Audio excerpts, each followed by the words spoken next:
to have the Urogynaecology session, and I can see that all my active participants have already been there. Okay, Amara, Amna, Korea, Kim, Tabinda. Okay, or I want to take you the first one, please. All right. Okay. Okay, so here start your 2 minutes for reading. Okay. Next page.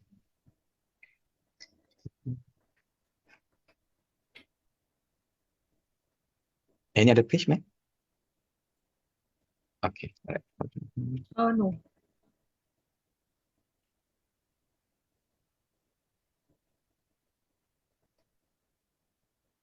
Start, please. Okay. Today, nice to meet you. May I confirm your age and name, please? Yes, I'm Amanda Will, and I'm 48, doctor. Okay. Is it okay I call you Amanda? Yes, that's okay. All right, Amanda. Can you tell me what can I help you today? Mentioned that you have a problem with your water work. Can you tell me what can I help you today? Yes, doctor. Basically, the problem is that I have a problem that whenever I am basically a teacher, so it's very embarrassing at times that whenever I'm taking the lecture and whenever I cough or whenever I strain a little bit, then I pee. So this is very embarrassing, and I'm really worried about that. You're having this problem, Amanda. Can you tell me, do you have any sort of any symptoms like you? How is your bowel work? Bowel is fine. There is no problem with that. All right. Regarding your water work, except for you having a leaking when you're coughing, do you have any very strong urge to go to the toilet? Very frequent? No, not like that. Exercise, yoga, or anything like that. It is very bad because sometimes I have to use pads as well. Urine or when you pee, do you feel that you empty your water bag totally, or do you feel that there is something still inside? Yes, I can update. That's fine. Okay, all right. May I know that do you have any medical condition that requiring you to see a GP? Well, I have repeated cough, but until now I haven't gone to anyone for that. All right. Did you take any medication? Well, doctor, actually I started with some exercises that were told to me previously. That were some like they did them for like 3 weeks. Right. Apart from that, I have not taken any medicine for it up till now. Okay, I see. Amanda, can you tell me? I know that you have already. That's all. That's the only problem I have. And what is the weight of your baby? The weight of my babies? Yeah. Well, doctor, I had 4 babies, and they were one was 3 kilograms, the other one was like, my babies have really been healthy every time. Okay. And may I know when is your last menses, Amanda? It's like 1 month back almost. All right. Do you feel any vaginal lump down below? No, nothing like that. Do you have any surgery done before? Sorry? Any surgery done before? No. Okay. Amanda, do you have any allergies? No. I might touch a bit on your personal sexual life. Is that okay? नहीं मेरा पजामा देना पजामा और मेरा राग वाला sweater Is there any problem in your sexual activity? Yes, doctor. Basically, the problem is that you can see that whenever I'm trying to do something really hectic, there is a leak. So it becomes very embarrassing at times because you see that whenever we are doing the sexual intercourse, sometimes it becomes very embarrassing for me. So Okay, yes, it sorry is to hear affecting that, me. Amanda. May I know your BMI? Yes, doctor, it is 35. 35. Do you smoke, Amanda? How about your drinking habit? Can you tell me more about your drinking habit? Well, I take I am very much fond of caffeine, caffeinated drinks. So I take like 2 to 3 cups of coffee in a day, and I take like 4 to 5 glasses of water. Thank you, Amanda, for sharing the information. Do you have any info you want to tell me before I proceed? Sorry, I couldn't hear you. Thank you for the information you shared, Amanda. I might need to examine your tummy and down below with the presence of chaperone. Is that okay? Yes, please. All right. Thank you, Amanda. I'm sorry that you have the problem with your water work. It seems that you have a condition that we call stress urinary incontinence. Have you ever heard of this? No, doctor, I don't know about it. What do you mean by that? Okay, this is a condition when the tissue supporting our pelvic muscle and that supporting our water bag and also our water pipe is become weakened. It can be due to overstretching. It can be due to the previous delivery that's making it cannot hold the urine in the water bag well, that causing that it come out whenever coughing or you are doing exercise. So this condition, am I made myself clear, Amanda? Yes, doctor. Generally, in this condition, what I can offer you will be a series of lifestyle modification. For example, with your BMI of 35, it is good that if you can do some exercise less than 30. And also because there is a weakening of the muscle in your pelvic floor, and then I will be putting you in touch with a physiotherapy for exercise over the pelvic floor muscle for at least 3 months. With that, there is potential that your symptom can be improved. Am I make myself clear, Amanda? Do you have any I question can you want to ask understand me? that, doctor. Yes, I can understand that. Apart from that, there are certain lifetime modification caffeine, like coffee, tea intake might help in terms of the. Apart from that, there is also we can help in terms of might need a surgery. How do you feel about surgery, Amanda? Normally, we will get the pelvic floor muscle training to improve because most of the women may seem to have a lifetime modification, and then if they persist, then we need to discuss further offer surgery for your stress urinary incontinence. Do you understand, Amanda? Well, doctor, I think I have needle phobia and like having some needles inside me. So can't you offer me something else? Like I'm not comfortable with the surgeries. Okay, Amanda, if you are not comfortable with the surgery, there are some medication that we can use, which will be a medication we use to inject through your water pipe, around your water pipe, that we call an intramural debulking agent. You can use in Okay. terms of improving your bladder symptom. It might work in some women, but not all. I will provide you with the information, the patient information with my consultant on the next meeting so that we can see whether you have your symptom improve or not. Is that okay, Amanda? Okay, doctor, I get that.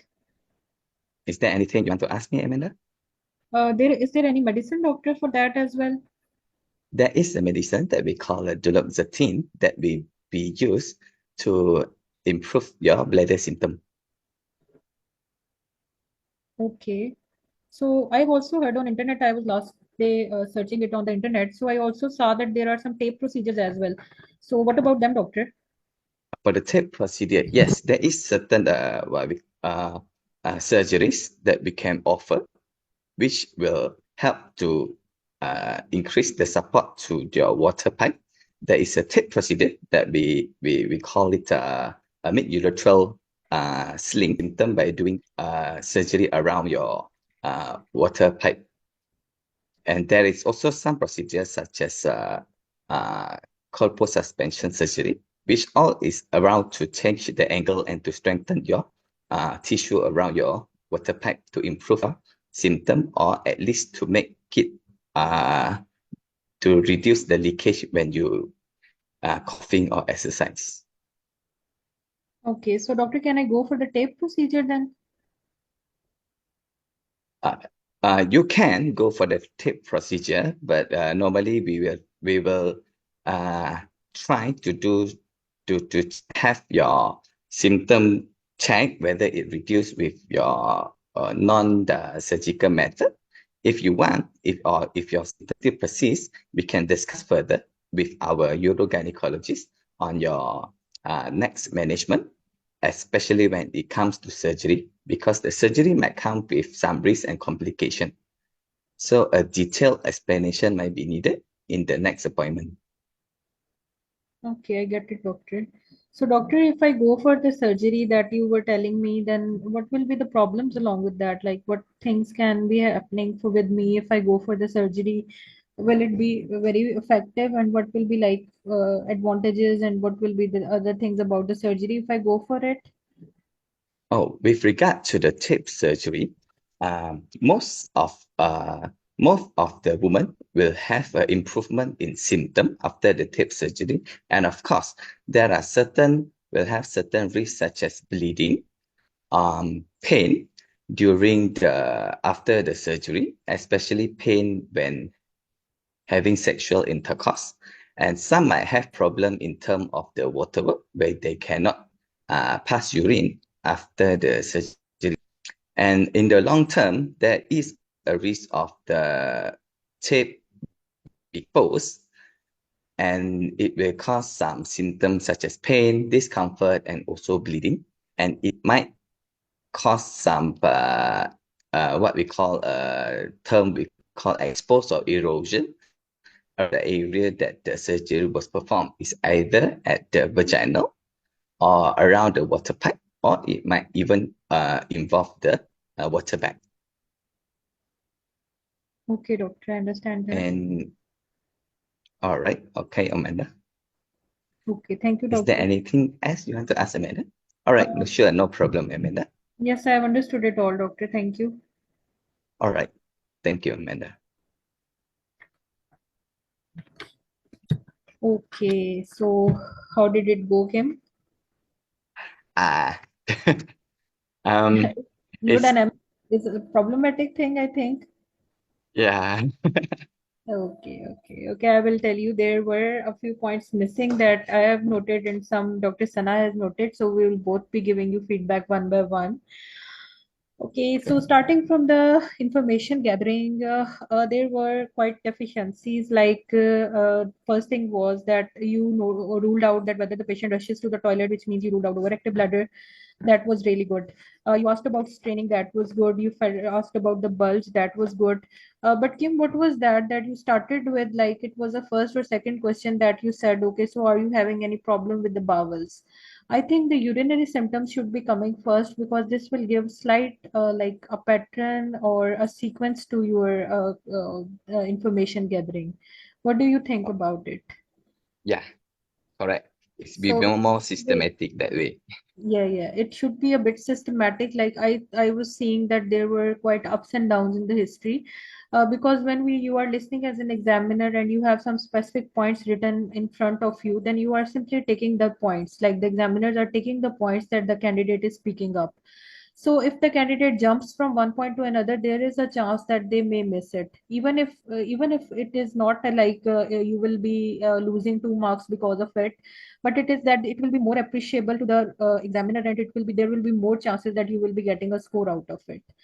Along with that, in the history, there were quite a points that were missing, like the frequency, how many times in the day and night you have to go to pee. This was missing. Then the urinary UTI was symptoms were missing because you know that UTI symptoms are very important whenever it comes to overactive bladder or stress urinary incontinence. They are more important in overactive bladder, but in stress urinary incontinence as well, you have to ask about at least a question about them, like do you have any burning down below? Do you have any burning while peeing? So this was a problem that was this was the point that was missing in sexual history. You asked about it and you signposted before it. That was fine. Even if you say okay, just a few questions, that is also sufficient signposting as well. Then obstetric history, you asked about it, but if you were asking about like the weight of the children, you should have asked any difficult deliveries or the instrumentation. Okay. Okay, all right. Okay, so then you asked about the gynecological history, that was fine. However, there was one thing in which your patient safety was failed today. The thing was that I told you that I have cough. So, did you connect her to the chest physician? Oh, yeah, no. See, it is stress urinary incontinence, right? So when it is stress Yeah. urinary incontinence and the patient is saying that I have cough, and if you do not connect the patient to the like chest physician, then this means your patient safety is failed because you are going to treat the symptoms, you are going to do her surgery, but you are not going to treat her cough. She will be having the cough, she will be having like a constant factor that will be causing her stress urinary incontinence. So the patient safety will go at that time. Okay. Mm. Okay. Okay, this was a trick. Okay. Okay, so you fell for that, okay. And then, okay, so you asked all the other history, that was fine. You asked the BMI, that was fine. Anything to add, that was fine. The explanation of condition was also fine. Before the explanation, there can be one thing that you can draw the visual aid, because in all the urogynecology things, in most of the stations, there is a margin that you can draw something. Like you could have drawn the pelvic floor, and you could have drawn like the uterus, the vagina, the back passage, the bladder. So you could have drawn that, and you should have told the patient that, see, this is the all of the lower parts. This is the vagina, this is the back passage, this is the bladder, and the or the water bag or the water pipe, and they are all held together by strong ligaments. Generally, the explanation was fine, but if you add a visual aid to it, it will be more helpful for the patient. Okay. Okay. Okay, so starting with the management, the start of the management was really good. You started with the lifestyle modifications, that was really good. Kim, can you tell me one point that when we talk about the pelvic floor muscle training, for how much duration in stress urinary incontinence it has to be done, and for how much duration in a prolapse patient it has to be done? In the stress urinary incontinence will be 3 months. Okay. In the prolapse will be 4 months. Yes, exactly. So this is a differentiating point as well. Generally, it is not required to explain that because you are already connecting her to the physiotherapist, so that is fine as well. Again, in lifestyle modifications, chest physiotherapy or the chest physician was there. Okay. And also there was one important point missing today. First of all, let's come, if I'm going to give you a general overview, then I will be telling you domain wise. Then the second thing is that there were surgeries. So the patient said, okay, I'm needle phobic. So it can be addressed in an even better way. Like you can offer her the other methods in which you can start from the bulking agents, but you have to tell the patient that okay, so I'm going to tell you the other options as well.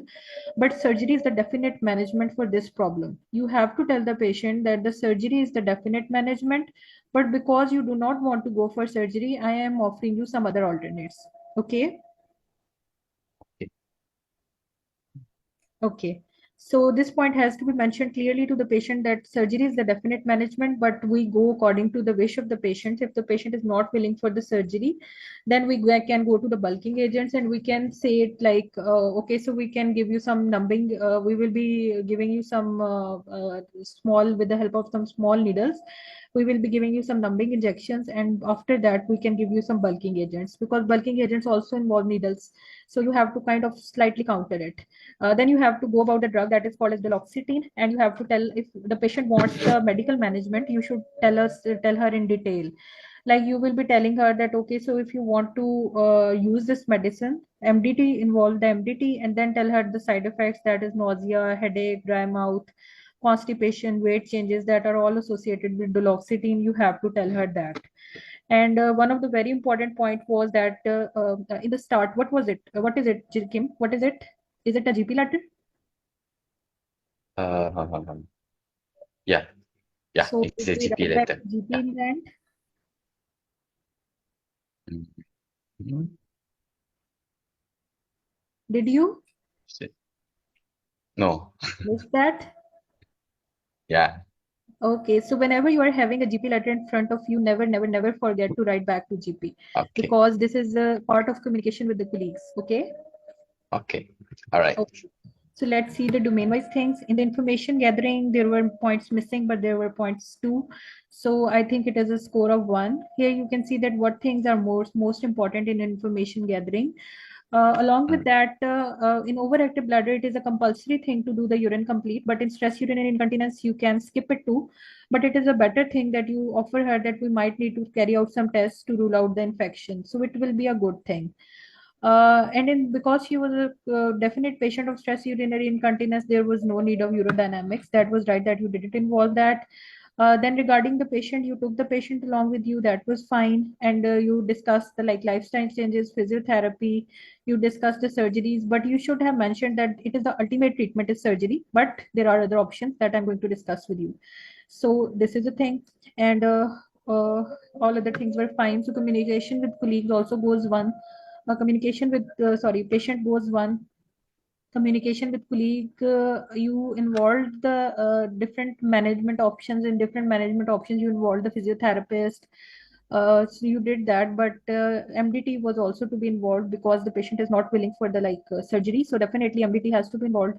Even if the patient wants surgery, MDT generally whenever you start a template, it is a very good option that in the start of the management you say that we are going to involve a team of doctors, including this, because the communication with colleagues is the easiest domain to pass. And if you do not speak these 3-4 words, this domain does not pass.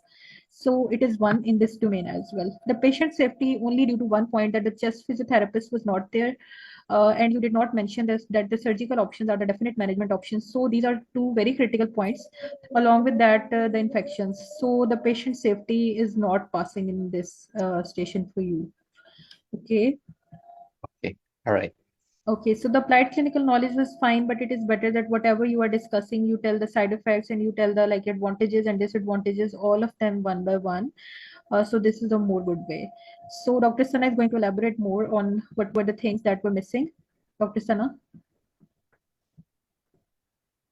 Okay, so first of all, it was a good attempt, Kim, but some points that I'm going to mention, and I am a little bit strict examiner than Dr. Nazish, so I will be more strict in passing Okay. your domain. All right. Okay, so first of all, situational awareness was not there. You told her, you should have told in the introduction that I have gathered from your GP letter that you are having some concerns regarding your waterworks. Is that right? Okay. So would that be fine? I ask you a few questions. So situational awareness sometimes has got points. So that was lacking. Okay. Okay. In history, Dr. Nazish has already elaborated a lot, but something like you didn't ask how many times you have to go in to the toilet in the morning and in the night, because sometimes what happens that they are going to washroom less, or they are using toilet less, and when they hold urine and when they go, they are having this problem. So it is very important to ask how many times you use the toilet. Then you missed the infection history. You didn't ask straining, any bleeding, any straining, any burning while passing pee. Prolapse you missed in the beginning, but then you asked later on. But it is better to ask information gathering together, because that domain is just 4 points in front of the examiner, and he is going to tick at that point. He's not going to come back for you again. Try to be more organized in your history. Try to be more organized in the way. First, ask any waterworks problem. Like you have to memorize in Urogynaecology module. 5 to 6 questions should be on your tips. Okay, can you tell me more about your urinary habits or waterworks habits? How many times you go in the morning, in the night? Do you have to rush? Do you leave? Any burning, any straining? Please elaborate on your drinking habits. Tick, tick, tick, tick. All 5 will be ticked when you will be speaking them together. Okay, drinking habits you didn't ask in the beginning were very important. So it's better a little bit more organized information gathering, because a strict examiner can make you borderline there as well, because if you are not organized. Am I clear so far, Yes. Kim? Yes. Okay. Okay, you didn't, last time you made the same mistake. You didn't ask to elaborate on a cough. What type of cough is that? Since when she is having cough? Is it associated with sputum? She might be a patient of COPD. You didn't ask her to be having other chest infection, and you are just treating her urinary problem, and the main problem is cough. So it's very important to connect with the chest consultant, because if you don't treat cough and you do the surgery, this is not a patient safe point. So there and then the examiner will fail your patient safety point if you don't elaborate on cough and you don't elaborate connect some points. It is better to kill there and then, because you see you will forget the point. It is better to kill there and then. What type of cough it is, since when you are associated with any sputum, any fever, any weight loss, I'll connect you to the chest consultant, so that we can carry out further investigations and we can treat the cough as well. Would that be fine? So this was missing obstetric history. Was it a prolonged labor? Was any instruments used? Any cuts down below that extended to the back passage? Any problems afterwards? So you didn't ask these points, Kim. These are very important in urogynecology module. Any cuts, any instruments, any prolonged labor, any obstructed labor. Okay. Okay. So these were some very important points in the information gathering that were missing. Based on that, I will give you one on information gathering because you didn't elaborate on chest and you didn't ask about sport. How's the sport at home? You are offering a patient surgery and you are not asking whether she lives alone or there is support at home. Who will look after her? How's the sport at home? That was missing. Okay, so patients have.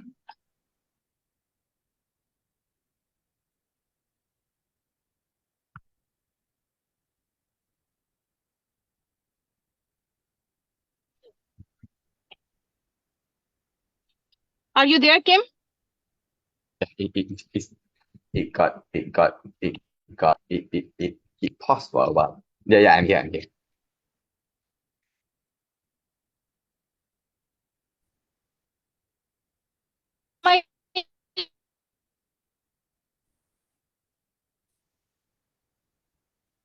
Hello? Am I audible to everyone? It's breaking, doctor.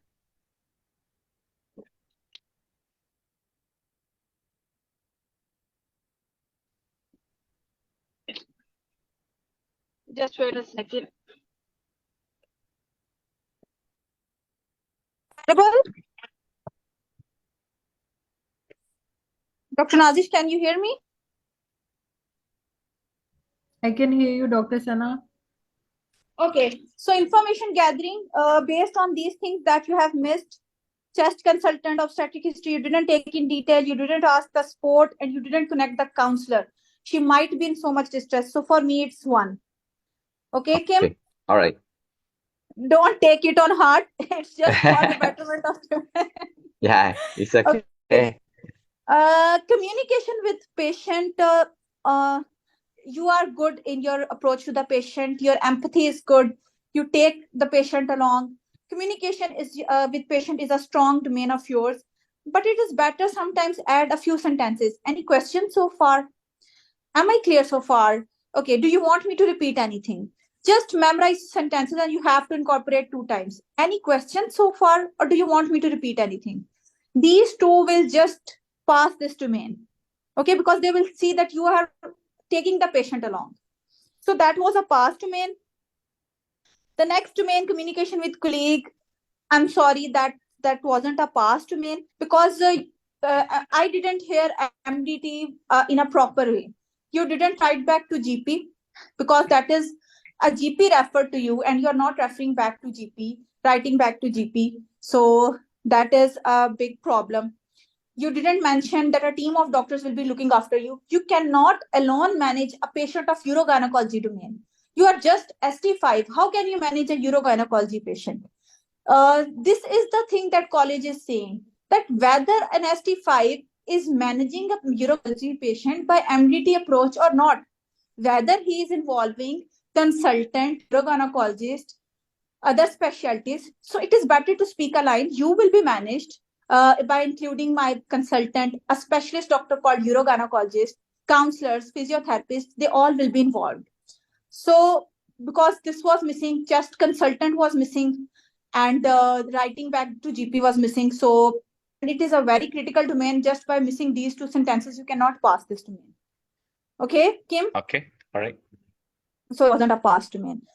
Applied clinical knowledge. First thing that you missed, that midstream urine sample. In urogynecology module, always do this midstream urine sample because sometimes they try to confuse you by just giving the urinary tract infections.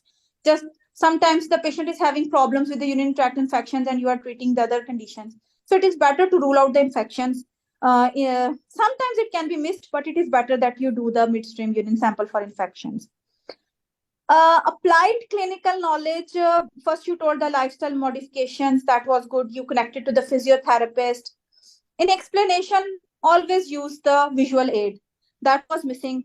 You can see, look, Amanda, you can see this is the bladder, this is the water pipe, this is the rectum, this is the back passage, and these are the muscles. Sometimes due to weakening of these muscles, the water pipe cannot hold urine and a certain pressure or a certain cuff can cause the leak. So it is better to use a visual aid. One important thing I would like to tell to all students, always remember sandwich technique. The patient asked you, I don't want surgery, I want medicine. The best approach to address this is the sandwich technique. What is a sandwich technique? Always appreciate what the patient is saying. Okay, I respect your concern. I understand your concern that you want to avoid surgery. It is a good choice. We have a treatment option called duloxetine. It has disadvantages. This is a sandwich technique. First, tell advantages of duloxetine, then disadvantages. But the disadvantages of duloxetine is that it is not a definitive treatment. Some patients might not benefit with it. After that, then go to that option that you want the patient to choose. That is called sandwich technique. First, tell disadvantages of surgery and then advantages. Now, Amanda, would that be fine that I discuss a few surgical options with you as well? Okay. In surgery, we have got an option called Bursch colpus suspension. Have you ever heard of that? Let me draw a diagram for you. There could be some disadvantages with surgery as well, a pain, bleeding, and some other problems. But there are other advantages of the surgery as well, because it is a definitive treatment. Let me draw it for you. You can see this is the water bag, this is the water pipe. After giving you a suitable anesthesia, we will, with the help of sutures, we will pull up the water pipe to maintain the angle, and this will be rectifying your problem. Whenever a patient is emphasizing on one treatment, it is always better to do the sandwich approach. If you don't appreciate the patient, if you don't explain the management option that the patient wants first, then this will affect your domain of communication with the patient, because they want to see, always appreciate the patient's choice first and then discuss the other options. Then you mentioned the bulking agents. That was fine. Whenever you mention a surgery, it is all to tell the side effects. Some of the side effects, pain, bleeding, infection, you can tell in every patient. And in Bursch colpus suspension, you can also tell her that 90 to 95 out of 100 women can have a best outcome or better outcome with surgery. So it is a very good option. So Kim, give a read to the Bursch colpus suspension and memorize some of the side effects: pain, bleeding, infection, and there are a few other side effects written. Memorize them as well. One important thing, tape procedures. You can all write this sentence. If a role player asks, what about tape procedures? You can tell, Amanda, I respect your concern. Tape procedures have been performed in the past to treat this condition. But Amanda, at the moment, these procedures are on hold and they are no longer being offered to the patients because of certain concerns and certain complications that are being associated with these procedures. So I'm afraid, Amanda, that we won't be able to offer this procedure to you, because this is no more being performed at our hospital, or these are not generally practiced anymore, and they are on hold until more evidence becomes available regarding their success and complications. So don't you think it would be a better sentence to convince the patient? Yes. Okay, so write this sentence that Amanda, at the moment, these procedures are on hold. However, they have been performed in the past, but they are on hold. More evidence becomes available regarding their success, regarding their complications. And I'm afraid I won't be able to offer you this procedure at the moment. Okay. So this was all for me. Patient safety and communication with colleague was a failed domain. Communication with the patient was a past domain, and applied clinical knowledge and information gathering went borderline. But it was a good attempt. With 2 or 3 more practices, you will ace it. Okay, thank you, Kim. Okay, thank you for your presentation. Yeah, Dr. Nazish. Okay, so next we have Amna here. Amna, are you here? Yes, I'm here.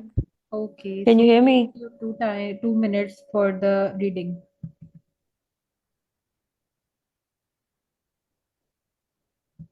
Next, please.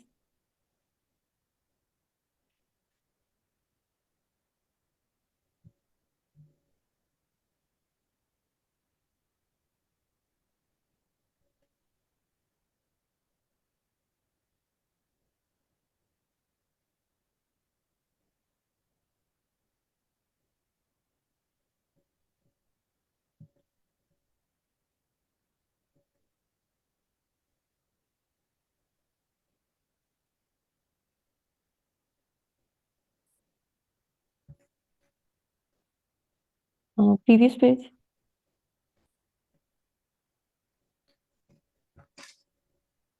Next one.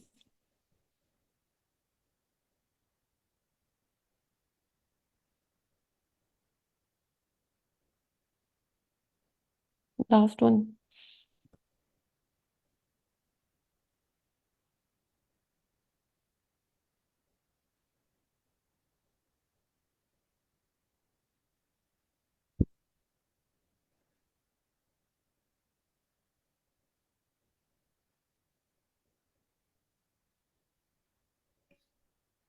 Start, please.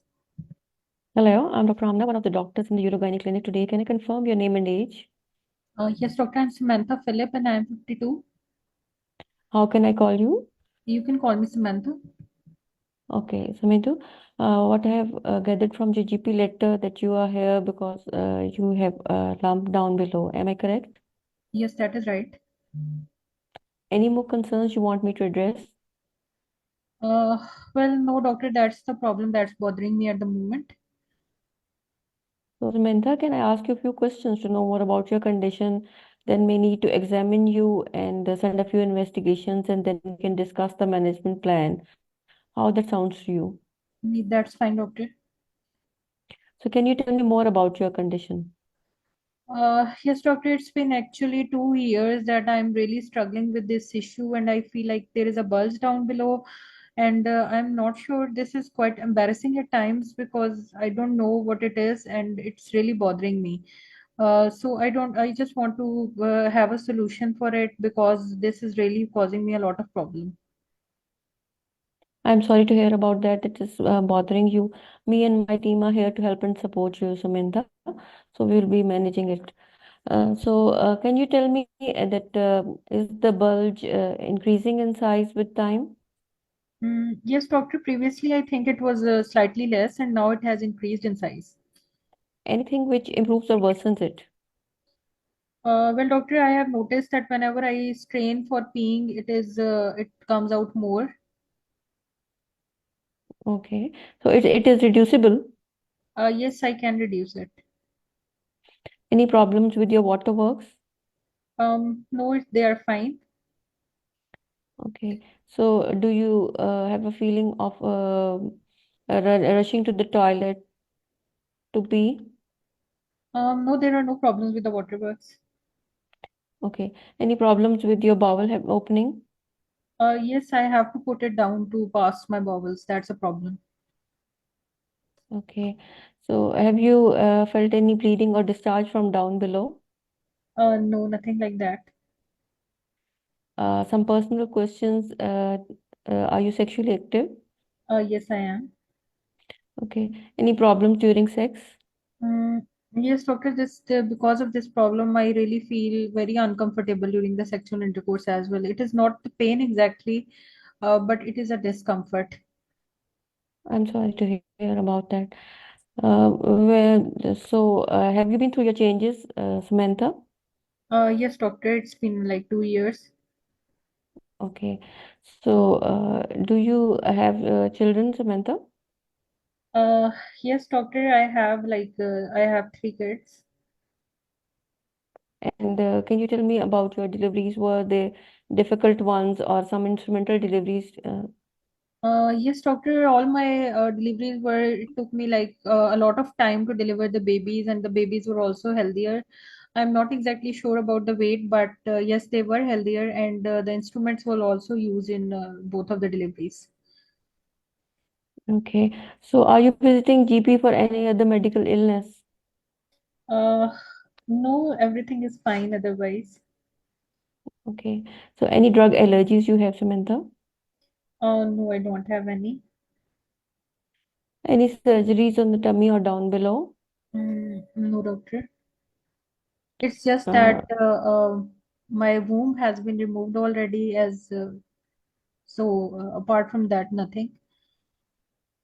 okay. So may I know why was the womb removed? Yes, doctor, they told me that there are fibroids inside, so they have to remove the womb because they were causing me a lot of problem and heavy bleeding. So I just wanted a definite solution. Okay. How was the recovery? The recovery was good. I was fine. Okay. So Samantha, do you smoke or drink alcohol or pardon me in asking use of any recreational drugs? No, I don't do that. Okay. So any family history of concern, Samantha? No. And do you know about your weight to height ratio? Yes, doctor, it is 32. So, have you ever tried to lose some weight, Samantha? Uh, well, doctor, I think I'm fine. I am like not that obese. I have seen other people around who are very obese. Yes, obviously, you are perfectly all beautiful looking women. But sometimes losing a little weight can help in these problems as well. So, if you permit me, I will connect you to a dietitian and exercise specialist who can talk to you about that. Will that be okay? Okay. Okay. So, how is the support at home, Samantha? Support is fine. My family is really very supportive. And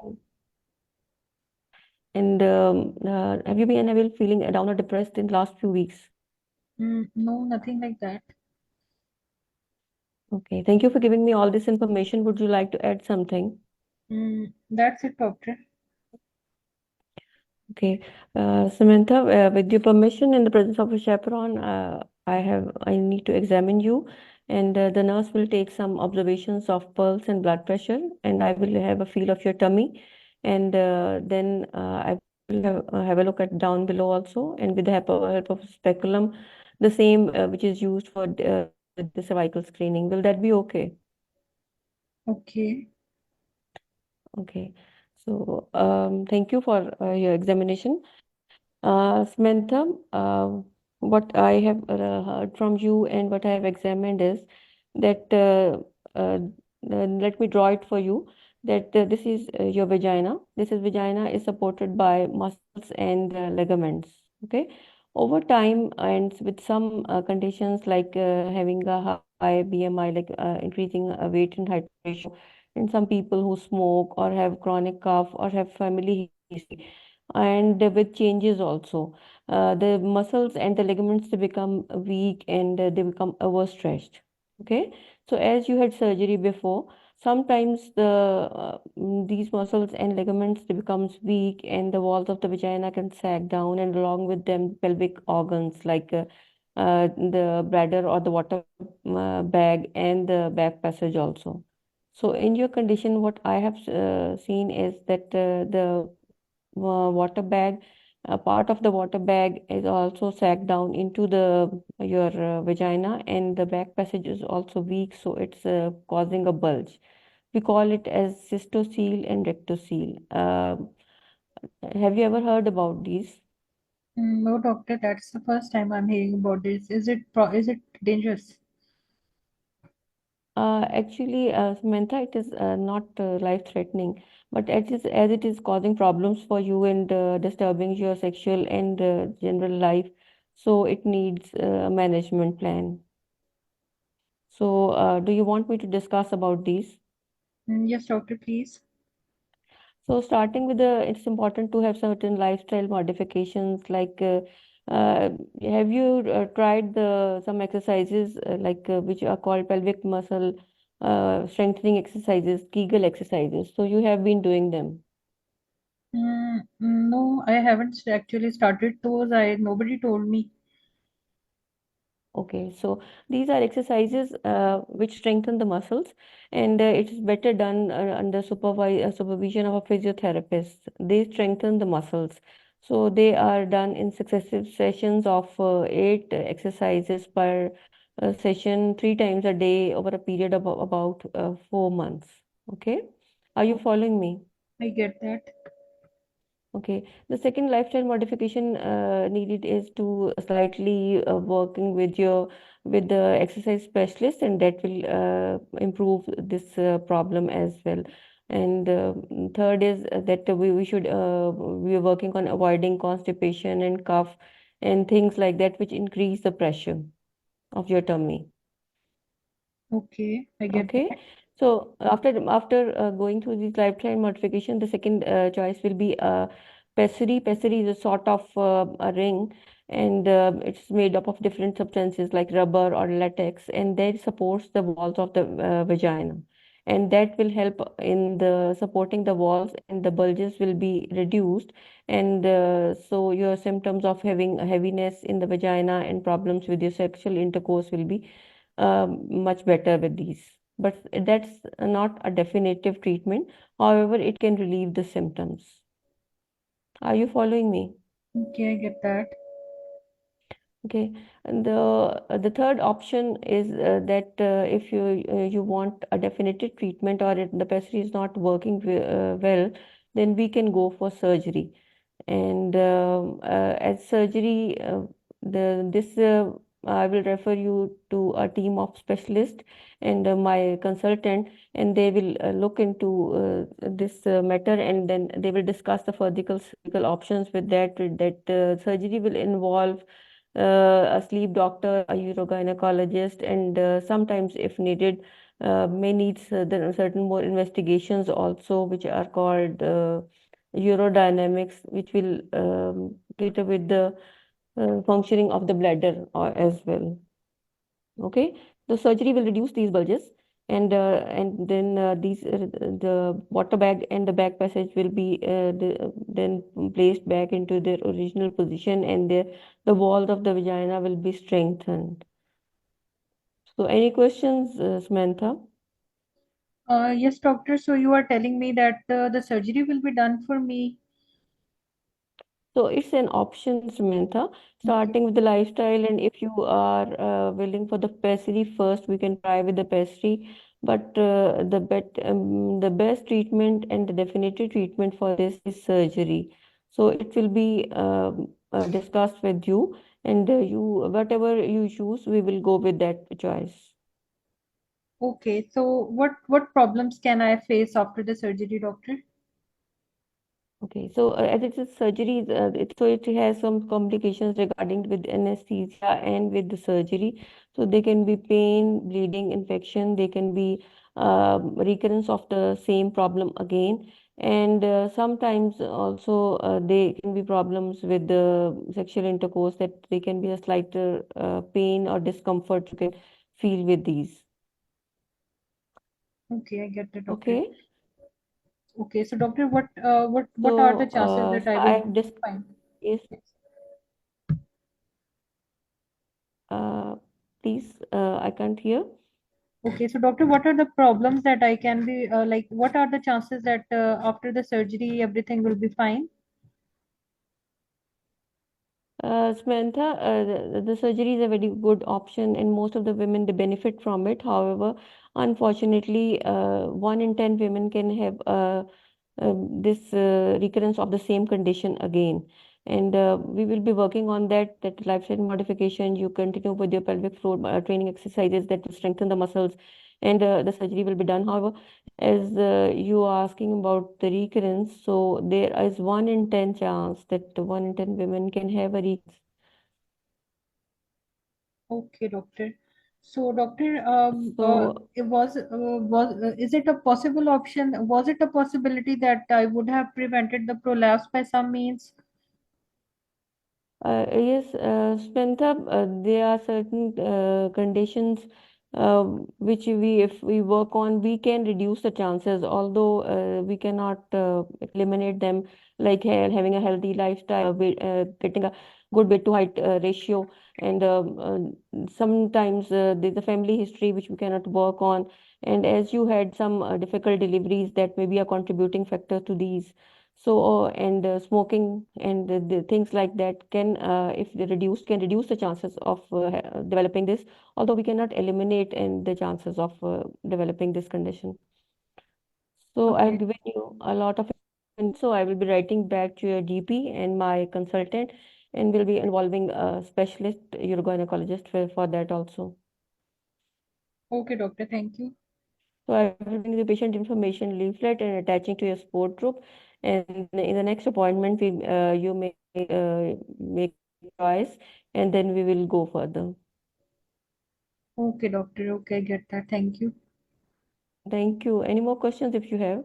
No, that's all I wanted to know. Thank you for your time, Samantha. Okay, thank you, doctor. Okay. Okay, so Amna, it was really good listening to you for the first time, and it was really a very good presentation. Okay, it was without practice. No, it was really good because most of your domains are fine. Like you just need to work a bit on a few domains, but overall the Yes. things are fine. Your speaking is fine. Just a few improvements are needed, but otherwise you are quite good.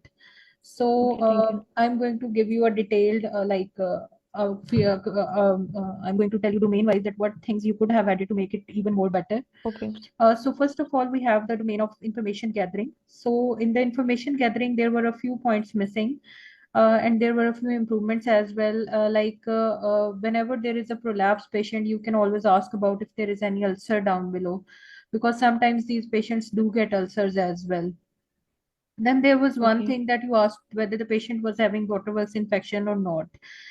So the patient said, yes, I am not having any waterworks infection. So when the patient says that she is not having any waterworks infection, then you do not need to ask any further question about it. Like there is no need to ask urge or anything about it if the patient tells you that there is no waterworks problem in the prolapse patient, because the more you go dig into the history, your history was covering almost 5.5 to 6 minutes, and this is a lot. We have to cut down our history and we have to minimize it to 3.5 to 4 minutes time, not more than that. You can skip the things like in the prolapse, it is fine that you have asked the family history, otherwise you can skip the family history in many stations. Similarly, there were things that were prolonged and that could have been short. So if the patient tells Mm. you that no, I have no waterworks problem, then there is no need to ask any further question about it, because this is just wasting your time. Okay. You did not ask about any cough or constipation in the history. That was important. You addressed it in the lifestyle modifications, but it could have been asked in the history as well. The occupation history was important as well, because sometimes the patient is a janitor or a patient is a heavy weightlifter, patient is a gym instructor. So in such cases, the prolapse is obvious. So the reason is obvious Mm. as well. So you have to ask the occupation in some of the stations in which urogynecology and prolapse is one of the very important stations. So you missed the occupation history, right? Yes. Okay. Okay, so one thing that could have been added was the dragging sensation, because you know that in enterocele you can add this question up. So these were a few things that were missed in the history of present illness. Then coming to the menstrual history, you asked about the menopausal status of the patient. That was really good. But there were a few things like if whenever you come across any patient of prolapse, whenever you come across any patient of like menopause, you have to know from the patient that whether she is taking any hormonal medicine or not. So HRT has to be Okay. asked whenever you find the menopause in any patient. And in such patients in which there is prolapse or there is urinary incontinence or there is any problem related to urogynecology, it is also good practice to ask about the dryness, because the patient might be having vaginal atrophy as well along with that. So vaginal dryness is a must thing to ask, because we have to give vaginal estrogen creams for that. And in this patient, if you would have asked, she would have told you that yes, I have some vaginal dryness as well. Okay, Amna? Okay. Okay. Okay, so in obstetric history, the obstetric history was good. You asked about the heavyweight babies, you asked about the instrumentation, that was really good. But there was one thing that when the patient is telling you that, yes, I had very tough deliveries, I have very difficult deliveries, just say a bit of soothing words, or even you can simply ask, okay, so how was your recovery afterwards? You asked about the recovery in the surgical history after the hysterectomy. But if the patient is telling you that, okay, I had a difficult delivery, then you have to ask her that, okay, so you had a difficult delivery, how was the recovery? Okay, Amna? Yes. Okay. Because this comes in patient communication and this gives you a good score as well. So one thing you missed was occupation was very important. That was missed here. The most important point here that was missed was occupation. Then there was a question that when the patient told about the BMI, you spoke a sentence that was okay, so you look very beautiful like that. So I think that is a bit of an extra sentence. You could have said a simple thing that, okay, so it's everyone's choice how they carry themselves. But because of the condition you are having, it is good that you lose some weight, because this will really help you in recovering. And even after the surgery, there are more chances that with the lower BMI, the recovery can be good. So you can add such sentences avoiding any kind of appreciation to the patient, because obviously the patient is having the BMI 32. I don't think so. It is a wise approach to appreciate the patient as well, and it is not a wise approach to criticize as well. So we have to stay neutral. Basically, this Okay. exam is all about how neutral you are, how good you are a professional. So in our professional language, we do not use such terms. We do not generally say that you look beautiful that way, or these things are a bit extra, according to me. Okay. So I think that this sentence could have done, okay, so it's everyone's choice how they carry themselves, but because of your condition, that is stress urinary incontinence you are having, if you will lose some weight, that will really be helpful in your recovery and after the surgery as well. So I think this is a more diplomatic answer. In Yes. MRCOG exams, the more diplomatic you are, there are more chances that you are getting very high score. Okay. Okay, so there was one point where we wasted almost 30 seconds that could have been saved. That was examination. So whenever you are going for examination, we just need a tick mark over there in the exam. We do not need to go into the details. So just say, okay, I'm going to examine you in the presence of a chaperone. Would that be okay to you? Just this much is sufficient. There is no need to say that my nurse will come and take the blood pressure, because see, it is a very controversial thing. Some people think that this is a fine sentence to say about the nurse, but some people do find it controversial. So we should not indulge in anything that is a controversial thing, because many people have a perspective that, okay, if the nurse is not available, how are you calling a nurse? So even if examination is also a thing that we are not doing, but the nurse is not here, so it is not a wise thing to say that my nurse will come and check your BP, and I will check from down below, and I will examine via speculum. So this wasted almost 30 seconds. If there is a like very crucial station like vaginismus or something like that, where the patient is not at all willing to get like examined, it is a wise thing that we say some soothing words so that the patient gets willing for the examination. But in such a station, you just need to say just 10 seconds for it. Just say, okay, so I will examine you in the presence of a chaperone. Would that be fine? Or you can say, okay, I will examine you in the presence of a chaperone from tummy and down below. Would that be fine? So that can save your like 20-30 seconds. Are you getting Okay. me, Amna? Yes, yes. Do you think it is a wise approach? Like it can Yes, save yes, yes. time. Yes. Okay, and I gave you a good star when you said the visual aid, because I really like the visual aids. So that was a really good point. And one thing you called today in your presentation, there was only one thing that you were using some jargons. Have you been have you been practicing the stations, or is this the first time you are presenting? No, I have not been practicing. I have no partner yet, and I'm also have not having some more time. So I will try to do it. Okay, okay. So there are a few jargons in the presentation. Overall, your presentation and your way is really good. And I'm quite sure that if we do only a little bit polishing, I think you can do it in my attempt as well. I think that. Inshallah, So inshallah. the thing was that you said a few jargons as well, like you said ligaments. So ligaments is not a good thing. Just say the supporting structures, that is good enough. The explanation needs to be short. The explanation was good. There were some things that could have been prevented, like life threatening is not a very wise thing to say. You just say that I'm going to explain it in a while. Don't say things like life threatening and things like that. So one thing again, that Kim also missed, you also missed the MDT. In the section where you connected the patient to the physiotherapist, that was a really good one. But in the start, you have to say that we will be connecting you to the team of doctors, or a team of doctors is going to decide in your case, because this is the communication with colleagues only gets passed when you mention the MDT. Because being in ST5, as Dr. Sana already highlighted this point, that being in ST5, you cannot treat any urogynecological condition by yourself. You have to involve your consultant, you have to involve the urogynecologist, you have to involve the whole team. It is not only on you that you are going to manage her. So always involve MDT and make it your practice, that make it say after your management, in the management after lifestyle changes or even before that, tell about MDT. Make it your practice so that you never forget it, because this is the easiest domain to pass, and this is the easiest domain to fail as well, because there are just 4 or 5 words that will make you pass and fail as well. Okay. So after making the diagnosis and telling the diagnosis, then I have to mention about the MDT. Yes, once you have told the explanation that, okay, so you are having this condition, like you told her that you are having cystocele and rectocele, and you explained it very well. After that, say, okay, so I'm going to explain you the management. So starting with the management, a team of doctors is going to be a part of your care plan. That would involve my consultant, my urogynecologist, or the specialist doctor that deals with these conditions. The counselor is very important in every station that is involved with any stress to the patient, and you know the patient was quite stressed. So counselor is very important. So I will be a team of doctors would include my consultant, the urogynecologist or the special doctor dealing with these conditions, the physiotherapist, and the counselor. So you can say this, and then you can start with the options of lifestyle management and all the other options. Okay. Okay. So tell me one thing, Amna, was it a GP letter? Yes, I wrote back to the GP.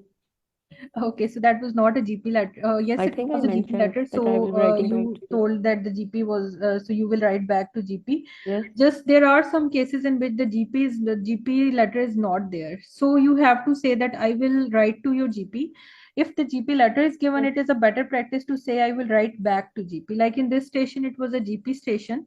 So you can say that, okay, I will write back to GP. But in stations where GP letter is not given, you can simply say I will write to your GP, because even if the GP letter is not there, it is a good practice that you write to the GP, because the follow-up of the patients is usually with the GPs. Okay. Dr. Nazish, I had a confusion because in this there was written that he is smoking cigarettes and he has started the pelvic floor muscle. But I asked, sometimes it happens also with the role players that you said that I have not been doing any exercises. So how to cope up with that then? Okay, so this was also a tricky one. In this, you could have said that, okay, so I can see from your GP letter that you have started some exercises. So if the patient says, no, I'm not aware of the exercises, just simply go with the role player. Don't go with the instructions totally, go with the role player. Say, okay, so you have not started the exercises, so I'm going to connect you to the physiotherapist and he will teach you properly how to do the exercises. Even if you don't tell about Kegels, even if you don't tell about like they have to be done thrice, they have to be done 4 times, it is totally fine if you don't tell that. Just tell her that I'm going to connect you to the physiotherapist and he will teach you the exercises. That's sufficient enough. Okay. Okay. Anything else you want to know? Okay, No, so information gathering, there were some important points like the occupation history was missed, the dragging sensation, heavy weight lifting. So some important points were missed. So it is going to be 1 out of 2 score. Then communication with patient and families, that was fine. You were checking about the concerns of the patient time to time, so that was good. Just if you break it in like tits and bits, that can be even good. Like even after a small number of sentences, you can ask any concerns or okay, so are you with me? Like at least 2 to 3 times you have to say such things if to know that patient is with you. But generally it was good enough, and I would give you 2 in that. Communication with colleague was not a passing domain, because being an ST5, you cannot manage the urogynecology stations. So this is not a passing one. Then we have the patient safety. It was generally fine. The patient safety was good. Everything was covered. So also you were also giving the options to the patient and you were respecting the patient's decision. That was good. So let me tell you that this particular station has come in the exam of like May 2023, in which the vault prolapse was not given. It was anterior and posterior vault prolapse, and the management was only the anterior and posterior repair. So this came as a question. That's why I put it in that way, because generally we get the question of a prolapse or we get a question of vault prolapse as 2 separate questions. But in this station, the vault was well fixed, which means there was nothing to do with the vault. There was only anterior and posterior repair that Amna you did handled in a good way. So only anterior and posterior repair have to be done in such a case. For all the other students, I would like to tell that never do anything with the vault in such a station, because the vault is well fixed. They do give vault just to confuse you, so you have to know that we don't have to do anything with the vault. It's only the anterior and posterior prolapse, and we have to treat that. So that was a good point. So the applied clinical knowledge was really good. If the stage is given, we have to discuss it, and because here the stage was not given, so you cannot comment on the stage. Also, there is one thing that because in the GP letter or in the GP referral, the examination was given, but the examination was not telling you the stage. That's why the examination was fine in this station. But if it is given that it is stage 2 or it is stage 3 or anything that is clear enough, then you can even skip the examination because the examination has already been done. And when a proper examination is written somewhere and you do the examination again, this means that you are undermining the GP. So it goes against the communication with colleagues. So whenever it is properly written that, okay, so this is the examination of the patient and the degrees are not mentioned, that it is a good practice to skip the examination. Okay. Okay. Okay. So any questions in this station? Yes, ma'am, I want to ask one question. As the patient BMI is 38, should we offer the surgery to the patient because the recurrence and the complication will be more? So should we say that first you will optimize your weight and then we will do the surgery? Yes, it is also a very good practice to optimize the weight, and because we in the start, Amna already said that in the lifestyle modifications, he was going to connect her to a dietitian and a physiotherapist as well. So even if you say that way, that covers it somewhat, that you are connecting her to the team already, so that's fine. But even if you say about the optimization, that is also a very good point to add on, but it will not reduce your marks. Okay. Okay. Any other Okay, questions? ma'am, if this patient, same patient, if she insists for the surgery and she told that I did not want to go for the pessary and something else. So in this case, also we will say to the patient that first you will optimize and then after that we will offer surgery. Yes, you can say that. Because Along with that, you have to be safe for the patient. You have to say that, okay, so it is a good option that we optimize your weight and then we go for the surgery because the benefits will be more. But at the same time, but my consultant is going to decide about that. okay. Okay, you are now patient safe because you have connected to the consultant. Because prolapse is, again, as Amna said, it is not a life-threatening condition. It can wait. So it is a good thing Yes. that the patient loses weight. But sometimes it is not a definite thing, or it is not a definite indication that if the patient will lose weight, only then you will go for surgery. It is not like a very hard and fast rule for the prolapse surgery. So it's a good thing that you connect her to the consultant, and the consultant will decide whether further optimization is needed or how much optimization is needed. Because usually it's a good point that you say, okay, so it is a good option that you optimize your weight. And for that, I'm going to connect you to the physiotherapist and dietitian as well. And also my consultant is going to decide in that regard as well. So this is going to be a Okay. very useful for you. Okay. Okay, ma'am. Thank you. Any other questions? One thing that I would like to add that, dear students, it is better that when a patient comes with cystocele and rectocele, if you all have gone through the pill, there is a term written pelvic floor pair. So sometimes what happens that the role players ask, I have heard of that, or one of my friends have got that operation. So can you tell me more about that? So it's better that give a read to that pill and learn what is pelvic floor pair is. So and try that, just memorize 2-3 sentences and explain the patient with the help of a diagram that pelvic floor pair is, that we will just and strengthen the muscles and the ligaments and other structures that have been weakened.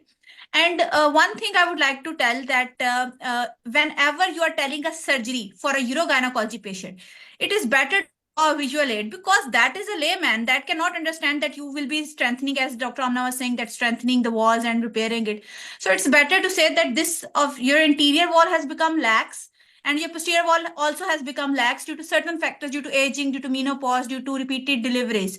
What we are going to do, we are going to strengthen these walls. You can see here, this is the vagina, this is interior wall and posterior wall. Unfortunately, in your case, both walls have weakened because of certain factors. What we are going to do, the final surgery will be decided by the team of doctors, and my consultant would be here anytime to discuss your concerns.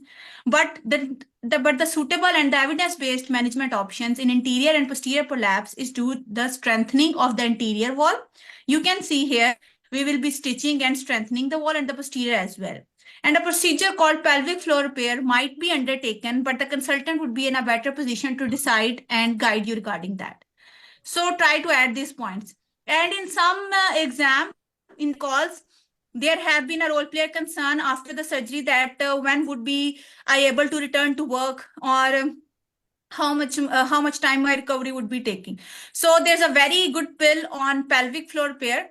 I will be sharing it today in the group, and you have to give it a read. So Amna, can you tell me, if the role player asks you after surgery, I am a forklift driver, what I have to where I have to do heavy weight lifting and drive as well. So when can I lift, and can I continue my job, lifting and all that? So what will be your answer? So, Samantha, as you told me that you are lifting heavy weights, and as you have developed this condition of a prolapse, and after surgery, it can reoccur more frequently in people who continue lifting weights. So, I will be writing back to your employer to maybe changing your position to some other job, because it will be not suitable for you to lift heavy weights even after surgery. It's a good, Can you hear me? yes, it's a good answer, but the problem lies again. This is the same problem every candidate is doing. You are not there to solve every problem. You are just ST5. To solve such concerns, every NHS trust, they have got occupational therapists. This is not your job. You are going to say, Samantha, I respect your concern. This is a very good question. I'm going the occupational therapist as well and arrange an appointment for you with the occupational therapist who will carry out the workplace assessment for you and will guide you the duties and the lifting and further tasks that you can perform with ease. And he will also be writing back to your employer as well. Would that be fine? Never solve any of your that doesn't come under your domain. That will give you just a negative mark. You are not there to solve this concern. They have got occupational therapist who is going to do the workplace assessment of her tasks, her duties. Just have to connect that. And once you speak the word occupational therapist, there and then you get the mark of that. Okay. So give that pill a read. And when can I return to work? So you can return to work after about 6 weeks, but it depends on the recovery. And okay. Never give a direct answer to a role player concern. Try to be give a more broader answer. Try to give a more broader approach. Samantha, look what happens. Recovery varies for every patient, and how much time a woman can take recovering from a surgery like that. That also depends on women's circumstances, health, and certain other factors. So the time period varies. But most of the women, they tend to resume their work within 2 to 3 weeks. But in some women, the recovery can be a little bit prolonged. Sometimes some women tend to resume work within 4 to 6 weeks time. Recovery plan and post-operative period, and then we will be guiding you regarding that. Would that be fine? Never try to give a more diplomatic answer. You are not sure that she can go after 4 weeks. What if the wound infection happens? What if anything else happens? You are going to give a more diplomatic answer. Most women return 2 to 3 weeks after their surgery, but it varies. It varies from woman to woman. Some women tend to return after 4 to 6 weeks. We will monitor recovery and then we'll let you know. Okay. And most of the points Dr. Nazish have already highlighted. I just want to say that don't indulge so much in examination. In 10 minutes, what benefit you are going to get from her blood pressure? What benefit you are going to get her from palpating her abdomen at this 10 minutes time? The examiner is just seeing what surgery, how are you addressing her concerns. So skip that. Just one line for examination. Only speak examination where something you are going to get from the examination. Here the examination is provided, everything is provided. Just don't waste time, because there the time is just flying and you just have to cover so many things. Try to save your time. Try to be more intelligent. Try to be more. I already mentioned this is an exam of acting, and the best actor wins the game. Try to be a best actor. Okay. Overall, it was a very good attempt, and good luck. Dr. Sana, can you repeat this occupational therapist point? Okay, so Samantha, I can respect your concern that your worries are quite understandable. But Samantha, for regarding this concern, I'm going to connect you to the occupational therapist who is going to do the workplace assessment for you and will also evaluate the duties and the weight lifting that you can perform and other tasks you can perform with ease. I will arrange an appointment for you with the occupational therapist. He will evaluate you, the workplace, and will also write back to your employer. Would that be fine? Thank you, ma'am. Okay, so in prolapse, never miss 3 things. Ops history, you are fail in information gathering. You don't ask occupation, you get borderline. You don't ask any cough, constipation, you are fail in information gathering, because you have not picked the cause and you have treated the condition. You cannot be a good doctor.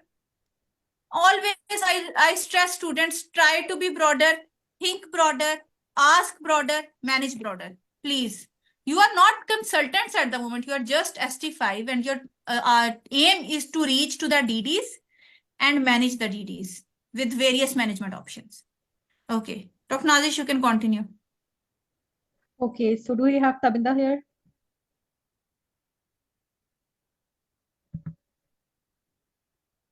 Tabinda, are you here? Tabinda?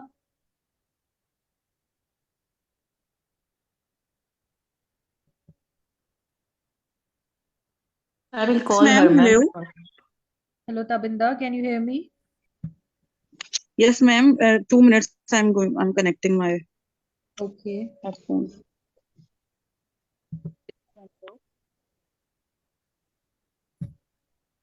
Hello. Yes. Yeah, ma'am. Okay, Tabinda, should I start? Yeah, ma'am. Okay, so you have a 2 minutes reading time. Please take your time.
Start, please.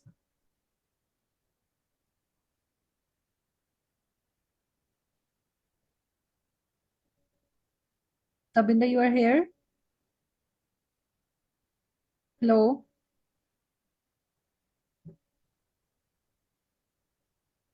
Tabinda, can you listen to me?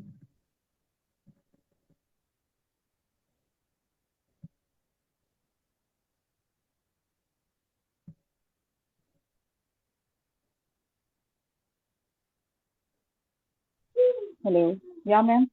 Start, please. Hello. Yeah. Hi, I'm Dr. Tabinda, one of the doctor in the clinic today. May I confirm your name and age? Yes, doctor, I'm Saima Khan and I'm 52-year-old. How may I address you? You can call me Saima. Okay, Saima, I have gathered from your notes that you have some problem in water work. Is it correct? Yes, doctor, I'm having this problem. Do you have any more concerns? Sorry. Hello. What did you ask, doctor? Do you have any more concerns? Yes, doctor. Basically, the problem is that I have a lot of problem, whenever I'm doing some stressful work, I do leak. So this is a really troublesome problem for me at the moment. Yeah, I can understand. I'm so sorry to hear that. Saima, I will address your concerns. Before that, I want to ask you a couple of questions, then I'll address your concerns, then we will make a management plan for you. And in the end, I will give you patient information leaflet. How does it sound? Okay, that's fine. Okay. Saima, can you tell me more about your this problem? Doctor, the problem is that Mhm. whenever I'm doing some heavy work, because sometimes I go to the gym and I'm doing some heavy work and there is the urine leaks itself. So it is quite like a problematic thing for me, and it is quite embarrassing at times because I wet my clothes due to Yeah. that.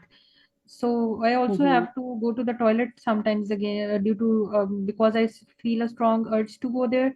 But the problem I am really concerned about is that I leak whenever there is any stressful activity, and that's really embarrassing for me at the moment. Okay, Saima, for how long you have this problem?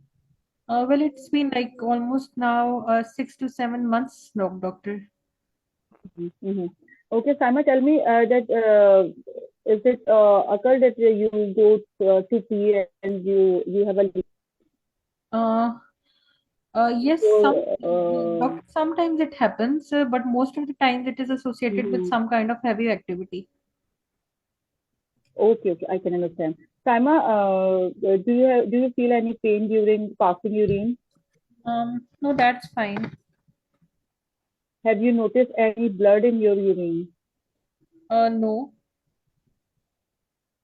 Okay. Saima, please don't mind. I want to ask you some intrusive questions. Does it affecting your sexual activity? Yes, doctor, it is really very much like embarrassing for me because this problem is really causing embarrassment for me, and the sexually it becomes difficult as well because sometimes there is a leak again. So apart from that, there is no pain with the intercourse, but this problem is bothering me. Okay. Saima, do you feel pain during passing urine? No, doctor. Okay. Any problem in your bowel habits? No, they are fine. Okay. Saima, do you feel any bulge in your lower side or heaviness? No, nothing like that. Okay, Saima. Saima, tell me, when was your last menstrual period? It was almost 2 years back, doctor. Okay. Are you up to date on your cervical smear? Yes, I am. Okay. Saima, tell me that how many kids do you have Well, I have 3 kids. and how they delivered?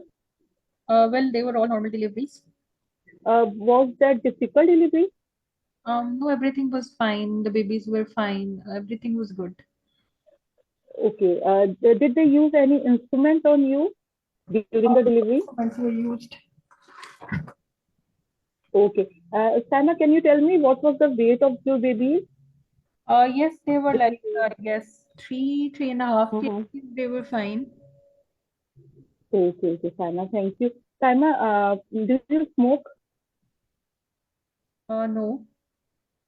And what about alcohol? No, I don't do that. And Saima, do you aware of your BMI? Yes, doctor, it is 32. Okay, Saima, tell me, what do you do for living? Well, doctor, I am a gym instructor. Okay. And Saima, are you well supported at home? Sorry. Are you well supported at home? Yes, the sport is really good. My husband is quite supportive of me. Okay, Saima, are you allergic to any medication? No, I don't have any allergies. Okay, thank you very much, Saima, for telling me all the information. Do you want to add something? That's all, doctor. Thank you. Saima, I want to examine you in the presence of Chevron. Okay? Okay. Okay. Saima, now coming towards your management plan. Do you have the thing which I know most probable diagnosis of your problem is stress urinary incontinence. And so, have you ever heard about it? Well, doctor, I don't know about it. Can you elaborate on it? Yeah. Saima, in your case, you have two problems with water work. It is stress urinary incontinence as well as overactive bladder. But in your case, the most the thing which is giving you problem is stress urinary incontinence, in which there is the angle between the pipe and the bladder become distorted, and it disturbs. That's why you feel problem. You feel whenever you do some stressful work, whenever you exercise, whenever you do these type of work, due to the weaknesses, your pee become out. Okay, Saima. So, okay, Saima, for you, like for your problem, we will create a team of specialized doctors, which will contain my consultant gynecologist and the physiotherapist, and specialized nurse midwife and psychological counselor. And okay, Saima. So now your treatment would be like, first of all, you will go for the lifestyle modification. And Saima, can you tell me that do you use caffeine in your drink? Yes, doctor. I take caffeine. Like I take almost 2 cups of coffee in a normal day. So that's it. Okay. Saima, like in lifestyle modification, we should reduce the intake of caffeine, okay, and we will also monitor your what habits of habits of drinking, and your BMI is normal, and but now then we will tell you, we will connect you to the physiotherapist who will tell you some exercises to do, and which will strengthen the muscle of your pelvic floor muscles, and then we will monitor you after 3 months, and then we will see that it is improving or not. Are you getting me? Okay. Okay, Saima. And if we will not find any improvement in your this problem, so we will the second line of treatment, our definitive treatment will be surgical management. Okay. And lifestyle modification, we can also do that as you are a gym trainer and you are lifting heavy weights. So it is advisable to reduce heavy lifting for some time, because it is aggravating your problem. Are you getting me, Saima? Okay. Okay. So do you have any concerns? Do you want me to tell the surgical option? Okay, doctor. Okay. Saima, in the surgical option, we have 3 types of surgeries, which is in medical term, we call it bush corpus suspension, autologous facial sling, and retropubic mesh sling. Okay. In bush corpus suspension, this is Saima, we do that, we take some muscle from the neck of your bladder, and we give the support to them, so your symptoms would be improved. Okay. And but there are some side effects of the surgery also, like it would be some problem with some prolapse, it means bulging of your pelvic floor. There will be some problem. It is a side effect. And in autologous facial sling, we take the muscle of your body, and we support the urethra, means the area from where you pee. We support that area. And the third is retropubic, the mesh in which we insert material which we call mesh through the vagina, and we support your bladder. So there will be improvement in your symptoms. Okay. Are you getting it? I'm getting it, doctor. So what's your thoughts now? Okay, doctor, I get that. Okay, Saima, so now what do you want now? What's your plan for the treatment now? Okay, so doctor, you are going to plan a surgery for me? Saima, I'm telling you, first of all, we should go for the lifestyle modification. That I would advisable that you should, reduce some timings in your job, or you should take a leave from your job for some time. and decrease caffeine, and then I will connect you with the physiotherapist, and he will tell you some exercises for strengthening and relaxing of the muscle of your pelvic floor, and then we will monitor you in 3 months, and if it will improve, then it would be okay, and if it not improve, then we can go for the surgery. Okay, I get that. At the end of the day, it's your decision. Okay, I get that, doctor. Okay, so I will discuss it with my husband and then I will get back about it. Yeah, Saima, I'm giving you patient information leaflet, and I will make one of your meeting with one of my consultants also, and I will write back to your GP. And in case of any any more discomfort, you can contact us. These are our contact numbers, and I'm also connecting you to the support group. Okay, thank you, doctor. Thank you for your time. Thank you, Dr. Tabinda. Okay, so Tabinda, it was a good presentation, and the good part was that you picked that it was a mixed incontinence. So that was really good because I intentionally kept this station because nowadays what RCOG is trying to do that they previously they were giving the stations as SPTs, they are converting them to STs, and the new stations they are converting STs to SPTs and vice versa. And these are some really very hot topics because urogynecology is not having a very large number of topics. It's just having a few topics, but these topics can rotate and come in any form. So I made it in the form of mixed incontinence to explain you a specific point here. I will be explaining that to you in a while. First of all, I'm going to tell you that what were your good points and what were the things that could have been improved. The first thing that was really good was that your diagnosis was perfect. So let's start with information gathering. Okay, so then in information gathering, this one is a case of mixed incontinence. So there are a few things that should be there, like how many times in a day and night you have to go to pee, which means the frequency has to be checked. And you checked the overactive bladder, you checked the bulge down below, that was really good. You checked about the pain, you checked about the pain twice, by the way. So even if you check it once, that's good enough. Then you asked that whether the patient, the one thing that was missing was you didn't rule out UTI because the patient is saying that she has some urge as well.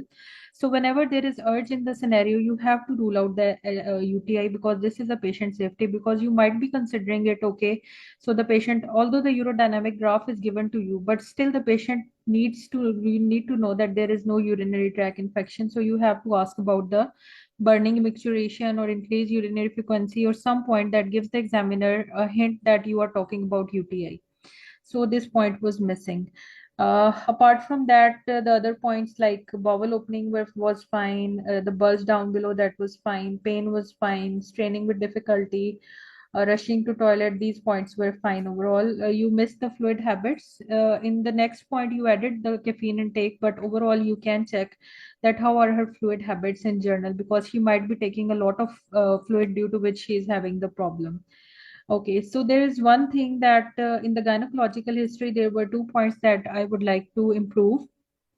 The first thing is that nowadays, you know that HPV is done before the test, like before the pap smear. Is that right? So when HPV is being done first, we have to replace the word smear by screening. So whenever you are asking the patient, ask about cervical screening. So a cervical smear is a word that was previously used because previously cytology was done first. But nowadays HPV testing is done first. So always make it a habit that don't ask about the cervical smears. Instead, ask cervical screening because this is a technically correct word nowadays. Okay. And the second thing was the menopausal status. You asked about the menopause, like you asked about the LMP. So you came to know that the patient was menopausal. In the previous station, I was telling Amna as well that whenever you get a menopausal patient, it is very, very important that you ask about whether she's taking HRTs or not, and whether there is any dryness down below or not, because dryness can cause UTIs as well, and that can somewhat present with urge as well. So it is very important to know that how are the patient, like patient is menopausal, she is taking HRT or not, and secondly, whether there is vaginal dryness or not. because in this patient she was having vaginal dryness, but you didn't ask about it. Okay. Okay, so then the thing is that because it was having urge, so fluid diary is a good option. If you go for it, then you can do the urine analysis of the patient as well. Urodynamics has already been given. So you skipped the medical history. It is very important because the patient can be having constipation. The patient can be having some chest infection due to which the patient might be having some cough, and it can aggravate the stress urinary incontinence. So it is kind of like a failing point for the patient safety if you don't check the medical history in these patients. You connected with the counselor, so that was a good point. So these are all the points that need to be improved in history. If I enumerate them, it is going to be frequency, it is going to be ruling out UTI, asking a bit about menopause, then asking about the vaginal dryness, then checking the medical history, the surgical history. These points were missing. Okay, so then we go on to the communication with patients and families. Overall, the communication was good. However, you can give slight more of the first point that was a very big point I wanted to explain in the communication was what was the name of the patient, Tabinda? Salma, Saima, Saima Khan. Saima. What does it tell you? Saima Khan, Miss, she said to call me Saima. Tells you that she is not a UK person, right? So you need to know from her in the very beginning that are you comfortable with English language or do you want an interpreter? What do you think? Should be added? Yes, ma'am. Okay, so whenever there are any names, like sometimes they give like some Chinese name, some South Asian name like Saima Khan, and these are some typical words or some typical names that they give to see that whether the role player is telling about the interpreter or not. This is a very important point. This goes in the communication with patient. So the communication with patient was overall fine, but there could have been more asking about the concerns in between the explanation, or and when you were explaining the thing, like you were telling about the surgeries, there was a little of patient checking. So in between you can ask like okay, so are you with me or are you following me up till now? You can add it a bit more, like 2 to 3 times at least, so it gives a good impression that you are taking the patient along with you. So communication with patient due to these 2 points is going to be 1 out of 2 score. And there are some other points like you told the patient that about the physiotherapy. That was a good point. So next we are going to communication with colleagues. You very well mentioned. I was so happy when you were saying about the counselor and the physiotherapist. I was really happy that you are including these people. But one thing you did was you didn't involve the urogynecologist. Did you, Tabinda?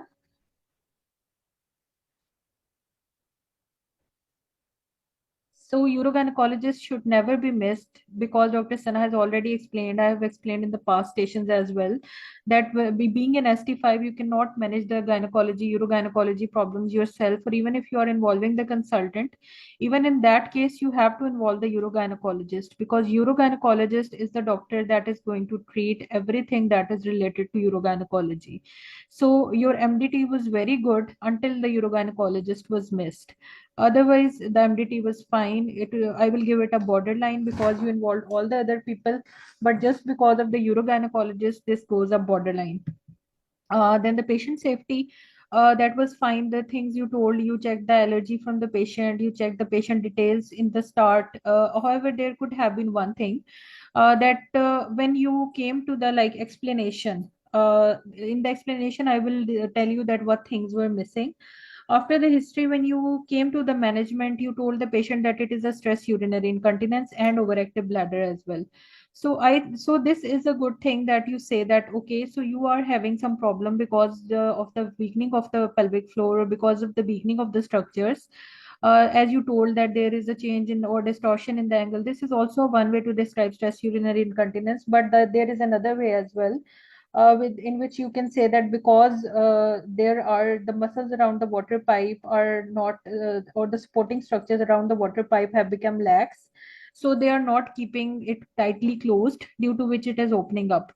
Because wherever you will check from, like if you will check the mechanism of stress urinary incontinence, it is more of the thing that due to the weakening of the structures, they are unable to hold it in place. The angle one, that description is also fine, but in most of the places you will find the description in which they say that Because of the weakening of the structures, the urine cannot be held inside. So this is a more accurate definition or more accurate explanation for it. But you can go with both. But you can say after describing the stress urinary incontinence, you can in one line say that so there is also, but this is also associated, but along with that you are also having one other problem, that the urine is you are unable to hold the urine as well. So when these both conditions coexist, we call it as mixed incontinence. So you have to explain it and you have to mention the diagnosis that it is a mixed incontinence at the end. Okay. So this was one thing. Then visual aid, if you use it, it is really well that you use the visual aid. If you use it, it is a really good point. But I didn't appreciate that you use it. Did you? What, ma'am? What I use? Did you use the visual aid? No, ma'am. Yes, it is a good point. You should use it. Okay. So that's a good point if you use it. I didn't appreciate in your presentation. So visual aid has to be there because whenever you are explaining about the weakening of the structures, you have to draw and tell them that where are the structures and how, what will happen if they will be distorted. So if you will remind me today, I will send you a picture in the group regarding the stress urinary incontinence diagram. The students who have the access to the course, they do have in templates the visual aid drawn, but I will send it separately for you. You can tell me in a group. Okay. Okay, ma'am.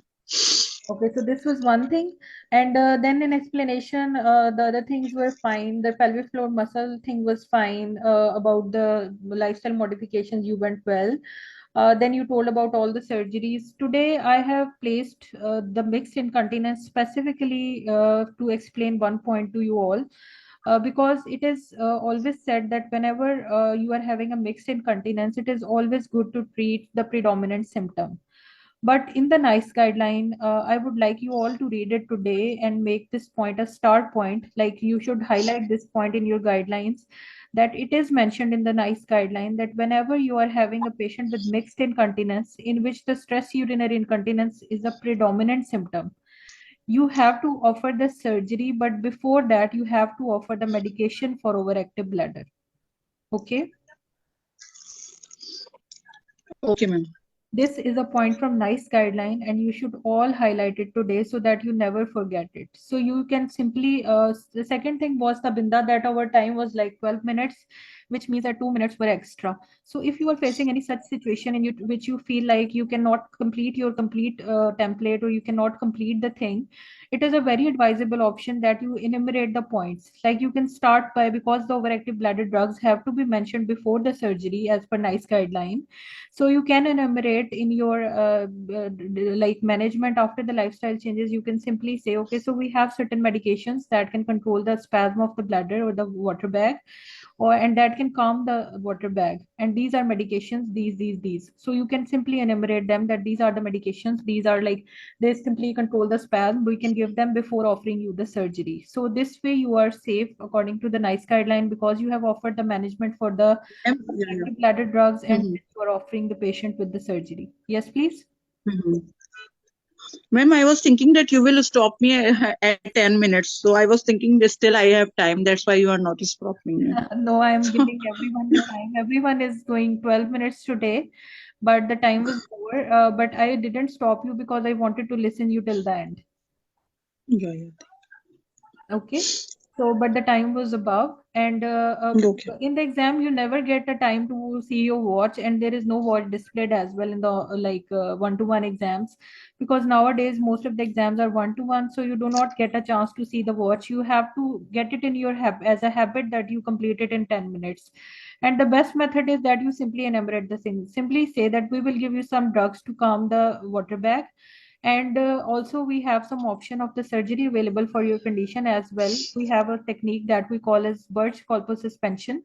You can simply mention just one line about it, that it can be done through an open or keyhole procedure. Then we have some sling procedures. Then we have some injections that can be given. We call them as bulking agents. And then we have some medication as well. Now I am going to explain each of them in detail. So in this way, you have enumerated everything. Even if the time goes up, you have enumerated everything, you get a score for everything. Okay, so this is a good approach if you are running out of time. Okay, Tabinda? Yes, ma'am. Yes. Okay, so what we learned in the mixed incontinence is that we have to mention about the drugs of the overactive bladder. Then we have to go about the all the procedures that are involved in the stress incontinence. And you very well said that it is a definite management is the surgery. So it was a really, really good point, and it was a really star point for you. So after you are going to mention the surgeries, don't go in much detail. Just tell one or two line about the procedure and tell about its side effects are more important or the complications. Let me enumerate them for you if anyone wants to write down. The Birch corpus suspension is associated with problems like it can have difficulty emptying the bladder, it can have urinary tract infections, and uncomfortable sex. So these are the 3 points you can tell the patient in Birch corpus suspension. In tape, if they are asked, you can simply put it on the consultant, or you can say that these procedures are on a hold. But my consultant is going to take a definite decision about it. So always put it on the consultant, never decide for yourself. About the tape procedures, they can damage the nerve, they can cause incontinence, they can cause constipation, or they can cause some sexual issues. I'm telling that for you so that you should be knowing that, because I have gathered these points from different places. Then in sling procedures, the urinary problems are there. In bulking agents, there is burning or bleeding along with the pee for some time after the procedure. And if we go for duloxetine as a medical option, it gives nausea, it gives headache, dry mouth, constipation, and weight changes. So if someone wants me to repeat, I can do that. Ma'am, can you repeat one line for the surgery? How we'll see in the simple terms if the because mixed incontinence is very big station. Yes, that's right. First of all, as I told you, the first thing is you will tell the drug of overactive bladder.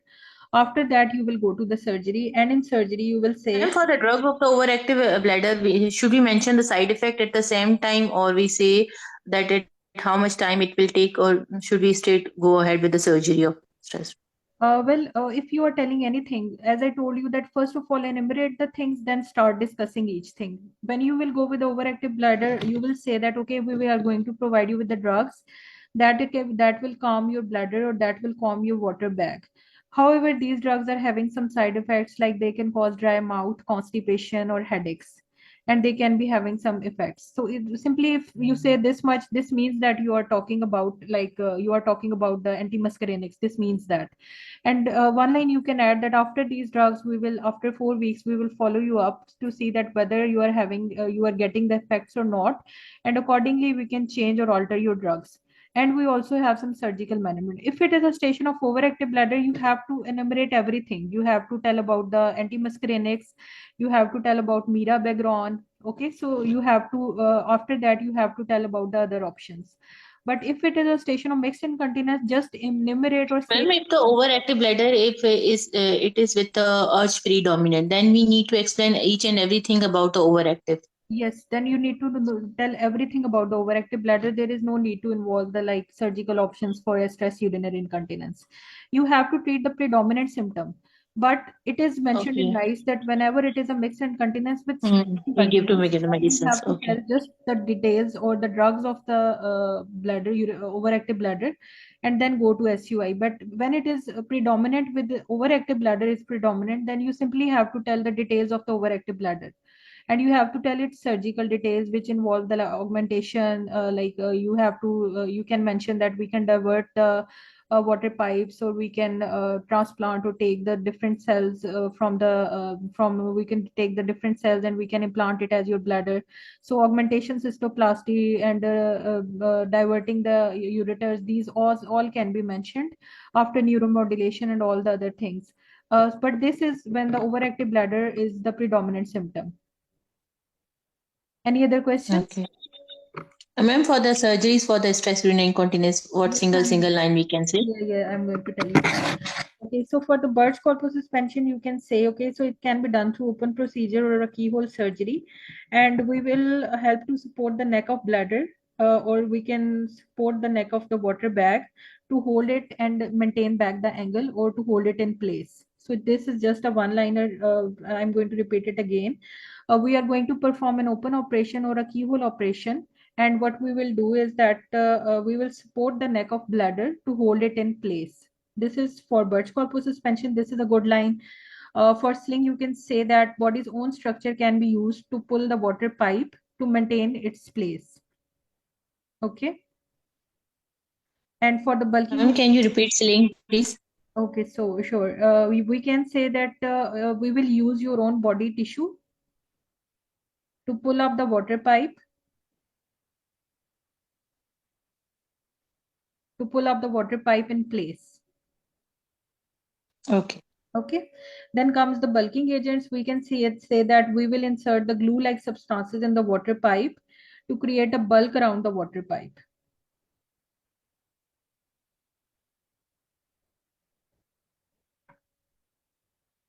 Is that fine?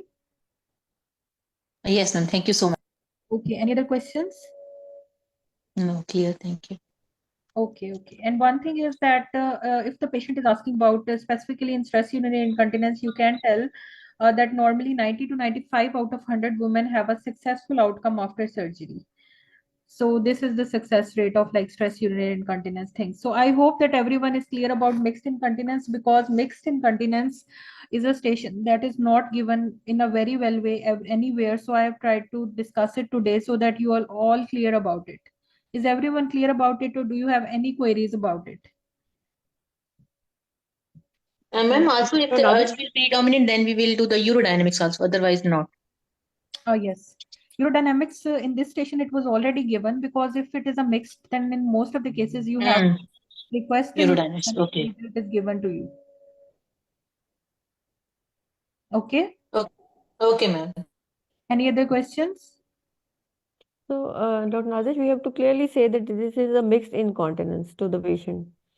So, Yes, we as have to discuss it a we bit. will start with the medicines, Yes. and we'll follow you up depending on your symptoms, and then we can have surgical options also.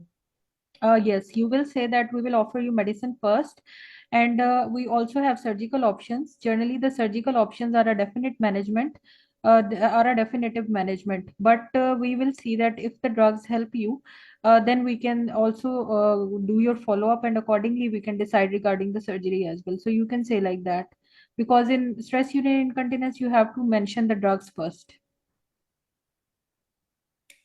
Okay, but the drugs are only for the anticholinergics and the mirabegron. And after that, we are going for surgery. We are not going for the surgery like these botulinum toxins and those sacral nerve stimulations. We are not discussing them. No, we are not discussing them if it is stress urinary incontinence as a predominant symptom. Okay. Okay. Any other questions, please? Okay. So, No, Dr. ma'am. Amna, are you? Yes, please. No, ma'am. Clear. Thank you. Okay. So, Amna, are you here?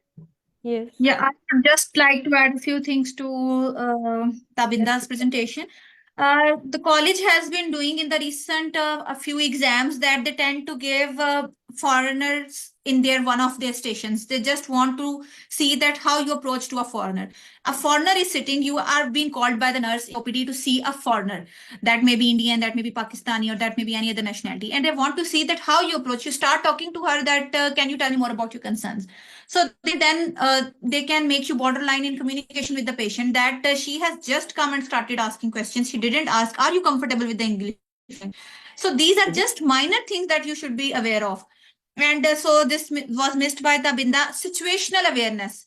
You have to be aware that whether it is a GP letter, what kind of patient is it, what is the problem, whom it is being referred by, whether I have to refer back to her or not. So in 2 minutes, try to write 4 points on your register or the writing pad that will be given to you by the college on the exam day. Write 4 points that the patient's name is this, patient's age is this, patient is 4, patient has been allergy. Situational awareness has got points. Information gathering, most of you are missing very important points like medical history and not taking in detail. Sometimes the patient comes with medical problem and they want to see, because they are doing in the recent exams that they tend to give 2 problems in the same station to see that how you approach. So sometimes the problem is cough and you address that and you treat the stress incontinence. You cannot pass that station if you haven't treated the cough. So this was missing. Communication was fine, but Tabinda tried to be more fluent and try to, your tone is good. Your your tone appears to be empathetic, but try to be a little bit more smoothly if you can speak. Like you should look like an ST5 who is confidently approaching a patient and who has a good grip on her subject and is confident asking questions in a very smooth way. Try to reduce the pauses and try to be a little bit more smooth in your presentations. Communication with colleague, already Dr. Nazish has mentioned that you missed that term, and I would like to tell that you can, because there is no term like waterworks doctor, or you can say that a specialist will be involved. We call him urogynecologist. And other things have been mentioned by Dr. Nazish already. Predominant symptom, you can ask a little bit more about it by the patient, that I can see that these symptoms are causing and affecting your quality of life and bothering your daily activities. But do you think that any of the symptom is bothering you more or affecting your workplace or quality of life more?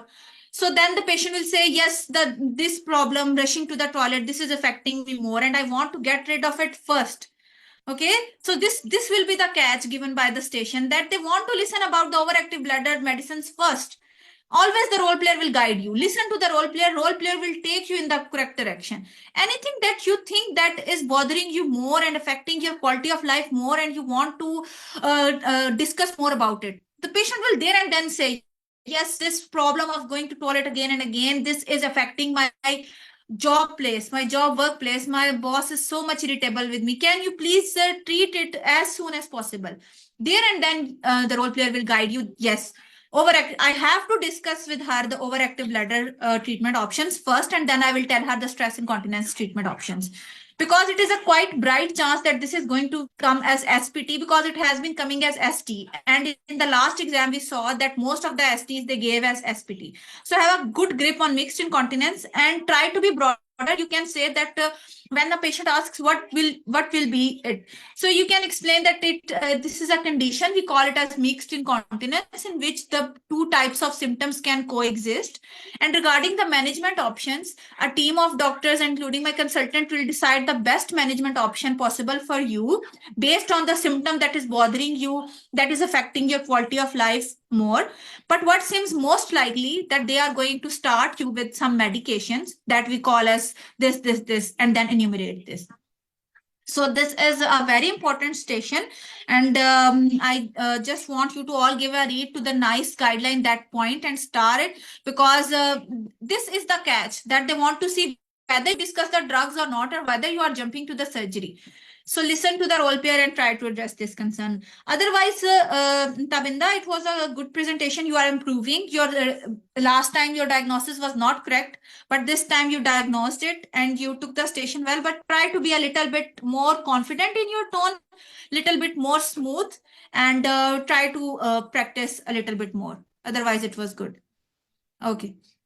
So thank you, and Dr. Nazish, you can continue. Okay, so there was one small point that I missed to tell you. Like she's a gym person, so you can offer her occupational health advisor as well. Okay, so we are going to start station number 4. Dr. Amna, do we have her here? Dr. Yes. Amna? Yes, I'm here.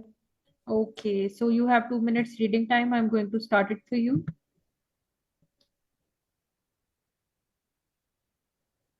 Next, please.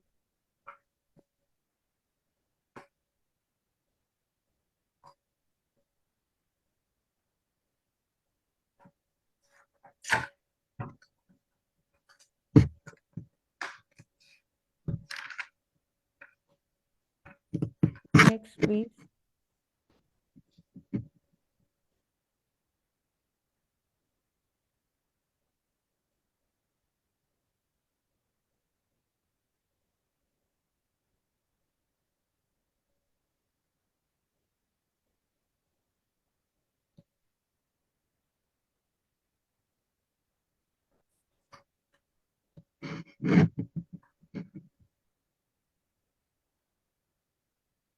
Next.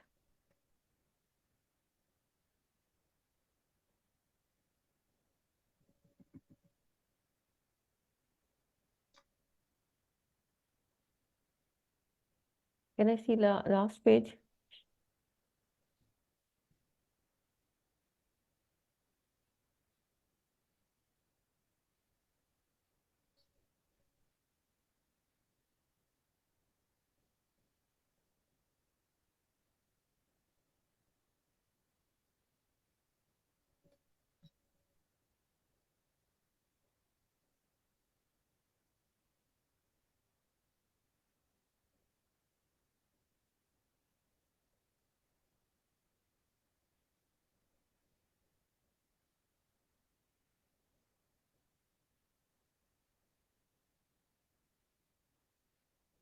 Okay, so start please.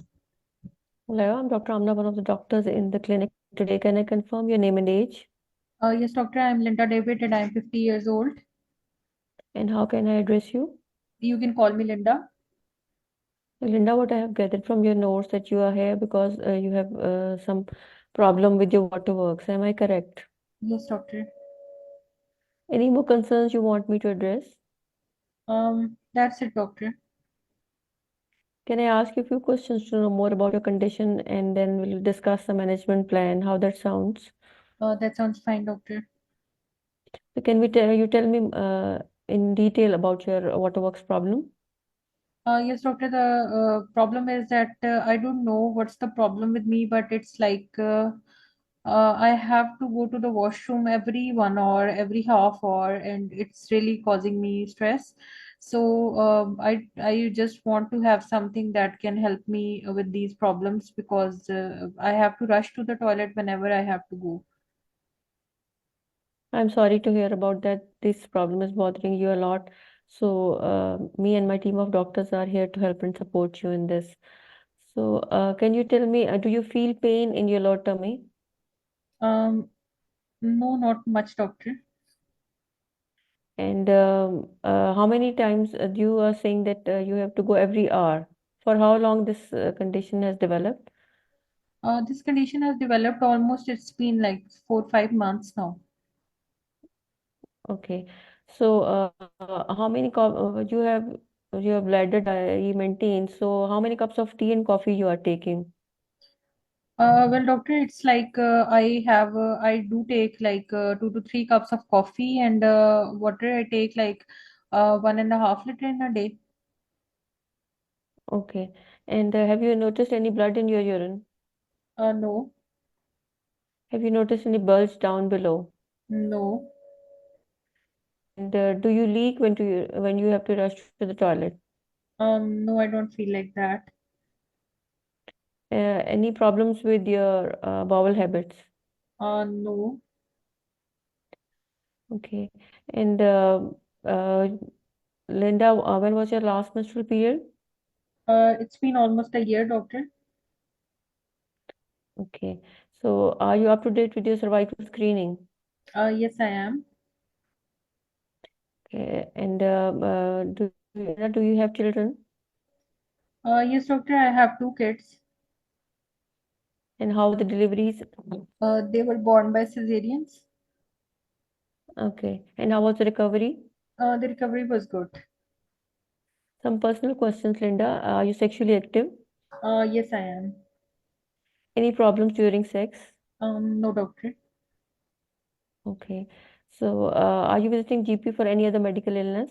I'm not. Okay. Any drug allergies? No. Do you have any history of any surgeries on the tummy or down below? No, apart from cesareans, none. Okay. And are you aware of your weight to height ratio? Yes, it is 28. Mm-hmm. And any family history of concern, Linda? Um, no, everything is fine. Okay. And what do you do for your living? Well, I am like working as a factory worker. And what particularly do you do in the factory? Well, I have to lift some weights at times. Sometimes I have to do like some repairs as well. Okay. And how is the support at home, Linda? The support is fine. I live with my husband. And do you smoke or drink alcohol or pardon me in asking use of any recreational drugs? No, nothing. Apart from this problem, have you been feeling any down or depressed in the last few weeks? No. Okay, thank you for giving me all this information. Would you like to add something? No, that's all. Okay, so I would like to examine you with your permission in the presence of a chaperone. And I may need to send some investigations like your urine sample to check for any infections also. Okay, Would that sure. be okay? That's fine. Yes. Okay. So, Linda, what have heard from your history is that you have a waterworks problem and you have to frequently go to the toilet. Yes? Yes, doctor, that's right. Okay. So, what we call this condition is that is overactive bladder. Have you ever heard about that? Yes, doctor. I'm not sure about the details. You can tell me. Okay, so Linda, I'm drawing this for you, and this is the bladder or the water bag, and this is the water pipe which is connected to the water bag.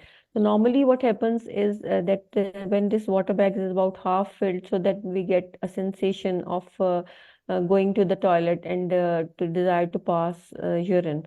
But in this condition, the wall of the this water bag becomes oversensitive, and when there is very little urine in it, it starts to contract, so that we have the patient has start getting the feeling of going to the toilet very frequently. Are you following me?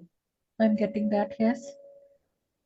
Okay, so we have different treatment options, and your management will be with a team of doctors, which will include my consultant, a specialist, which is called urogynecologist, and we will also be attaching a counselor if you want, and a nurse which is specialized, which is called the incontinence nurse. So, are you with me, Linda? I understand that.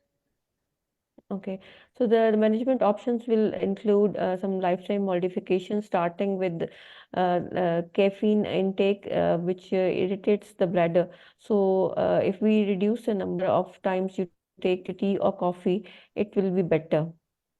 Okay, I get that. okay, and you have to take water according to your thirst, like 1 to 1.5 liter, about 7 to 8 glasses of water would be enough during the day. Okay. I get that, doctor. And we will be now telling you about some bladder training. It means that you have to space out your toilet breaks. That if you are going to the toilet every 1 hour, and you have to train your toilet that it has to hold urine for slightly longer. Okay, and with time you have to space it more. We call it as bladder training, and we will be connecting you with the incontinence nurse, and she will tell you in detail about it. I understand. Okay. Okay, and after doing this bladder training, we have other options as well. We can start you with the medicines, and we can start with the drugs which are called anticholinergics. These drugs basically work by reducing the spasm of the water bag muscles, so that you don't get a feeling of passing urine too frequently. Okay, I get are that, you doctor. following me? Yes, I get that. So these are include drugs like oxybutynin, tolterodine, and daraphenecin. These drugs are given by two routes. Either you can take them by mouth, but they have some side effects also, like dry mouth, dry eyes, constipation, sometimes a pounding heartbeat. But these side effects, they do settle with time. Okay. So, if don't settle, we will call you back after 4 weeks' time. But if these side effects become troublesome for you, you can come early. And we can either change the drugs, or we can change the route, that by application of skin, which is called as skin patches sort of things, so that side effects can be less. Okay, Are you following me? I get that. Yes. Okay, so after 4 weeks, if these drugs are not working, we have other option as well. We have a drug called Mrcog. But I want to check that what about your blood pressure and your blood sugar levels? Are they normal? They have always been fine in journal. Okay, so if the first group of drugs are not working, we can give you mirabegron. This is a drug which is given once a day, but it has also some side effects like frequent waterworks infections. But this works well for most of the patients. Are you following me? I get that. Okay. Okay, so if these drugs are not working, we can I will refer you to the team of doctors, which will include the urogynecologist, my consultant, and the incontinence nurse, and the physiotherapist as well. And they can then do some further tests, which are called urodynamics, in which the functioning of the bladder and the water pipe are okay. And after doing those tests, then further management plans will be discussed with you. Do you want me to discuss further about them? Yes, doctor, you can tell me, like, if the drugs do not work, what will you do with me? Yes, okay. So the next option could be that we can be using a camera and a telescope, and with a small injection. These are given in the wall of the water bag, and these make it numb so that it doesn't sense the small urine quantity in it, and it doesn't contract too frequently. But sometimes what happens is that because of these injections, the water bag becomes too lazy and too contract, and the urine you don't get a desire to pass urine. So for that, we may be needing you to learn putting in a tube in the bladder to empty the bladder, or sometimes we have to permanently put in a pipe to empty the bladder. So, what are your thoughts about it? Okay, doctor. But I So, will like to like put anything inside. You told me about the drugs. I think they are a good option to go with. okay, so we can start with the medicines. And first of all, you have to train your bladder, and the incontinence nurse will be helping out in here and that. And we can go to the next option if they don't work. There are some other options. If you want me, I can tell you about them also, and later on in detail we can discuss them. Like if you don't want injections and you don't want pipe, then there are some nerve stimulations. We call it sacral nerve and tibial nerve stimulations, and these can also help. And in very few patients, we can go. We may need further, like that. Wind We up, may need. Amna. Time is 2 minutes over. Wind up, please. Okay, so we may need further surgeries, which we will discuss. So I will be giving you patient information leaflets and attaching you to support group and in the appointment with my consultant and urogynecologist. And you can come and talk about and discuss further. Okay? Okay, okay, doctor. Thank you, Okay, doctor. thank you for your time. Thank you, doctor. Mhm. Okay, so Amna, it was really, really good one, and I have seen that all the points that I mentioned in the past two stations, you have corrected them already. So that is really appreciable. Okay, thank you. Okay, so I'm going to start with the feedback, and most of the points were good because you have already improved all the things that I have told you previously. So that's a really good thing that you are a really quick learner. So the information gathering, everything was fine. It was just that in the drug history, you could have added the water drugs, which mean the diuretics, because these can be a cause. But even if you say that, do you take any medication, that is going to be fine. There is one thing Okay. that it is a concept that in the exam we have to take only the only the relevant history. So family history has nothing to do in a patient with overactive bladder. You can skip it. What do you think? Yes, I realized later on. Yes. Yeah, so you will have to take the relevant history. If you think that anything like, if you feel like there is something that is not relevant enough, because we have only 3 to 4 minutes for the history, not more than that. If we give more time to the history, our management will suffer. So we only need Okay. 3 to 4 minutes for the history, and whenever you practice it, just practice it with the clock that you do not give more than 3.5 or maximum 4 minutes. So the history was Okay. quite prolonged. So just cut a few things like family history here can be cut down. One thing was you didn't check about the fluid. You check about the fluid intake. That was good. UTI was ruled out. That was really good. The explanation was really good. You were checking. There was one thing that the patient's understanding. You were checking that. But you were giving a lot of information in a single go. So it can be a good option that after telling one option, give a pause, ask about the patient if she is Okay. fine, if she is understanding it well. You enumerated and mentioned all the methods, but I think the gaps could have been a bit more. So that would be more easy, and that would show that you are telling the patient in bits that are quite understandable to the patient. Okay. Apart from that, the history went fine. Everything was covered. You did the urine analysis, that was really good. You did the diary was already given, that was fine. So you ruled out UTI, that was good. The communication with patients and families, that was fine. Apart from the thing that you could have gave a little bit time to the patient, you could have asked gave more gaps in it. So apart from that, other things were fine. Communication with colleagues, you involved the urogynecologist, you involved the physiotherapist, so these all points were good. And in the patient safety points, all the points were covered as well. Like you checked the allergies, you checked the patient before the insertion of a catheter, that before giving botulinum, you checked from the patient that whether she will be catheterizing herself or not. That was a good point. Then you involved the MDT before going for invasive methods. That was a really good point. You actually involved MDT at 2 places. So that's also fine, but you can also do it at only one place. That will save some of your time. So that was a good thing. There is one thing that I would like to mention in the management. In the management, there is one thing that you can tell the patient that the route. You told the patient that we might be changing the route. So you have to mention it a bit here that if your symptoms will not be, if your symptoms will be improving with these medicine, but you will be having side effects, then we can also try and we can change the route as well, because you have to tell the patient that therapy but via different route. So this was a little point to add on. And other everything was good. After urodynamics, after giving all the drugs, you went for urodynamics. That was a really start point. And after the drugs, you mentioned other points.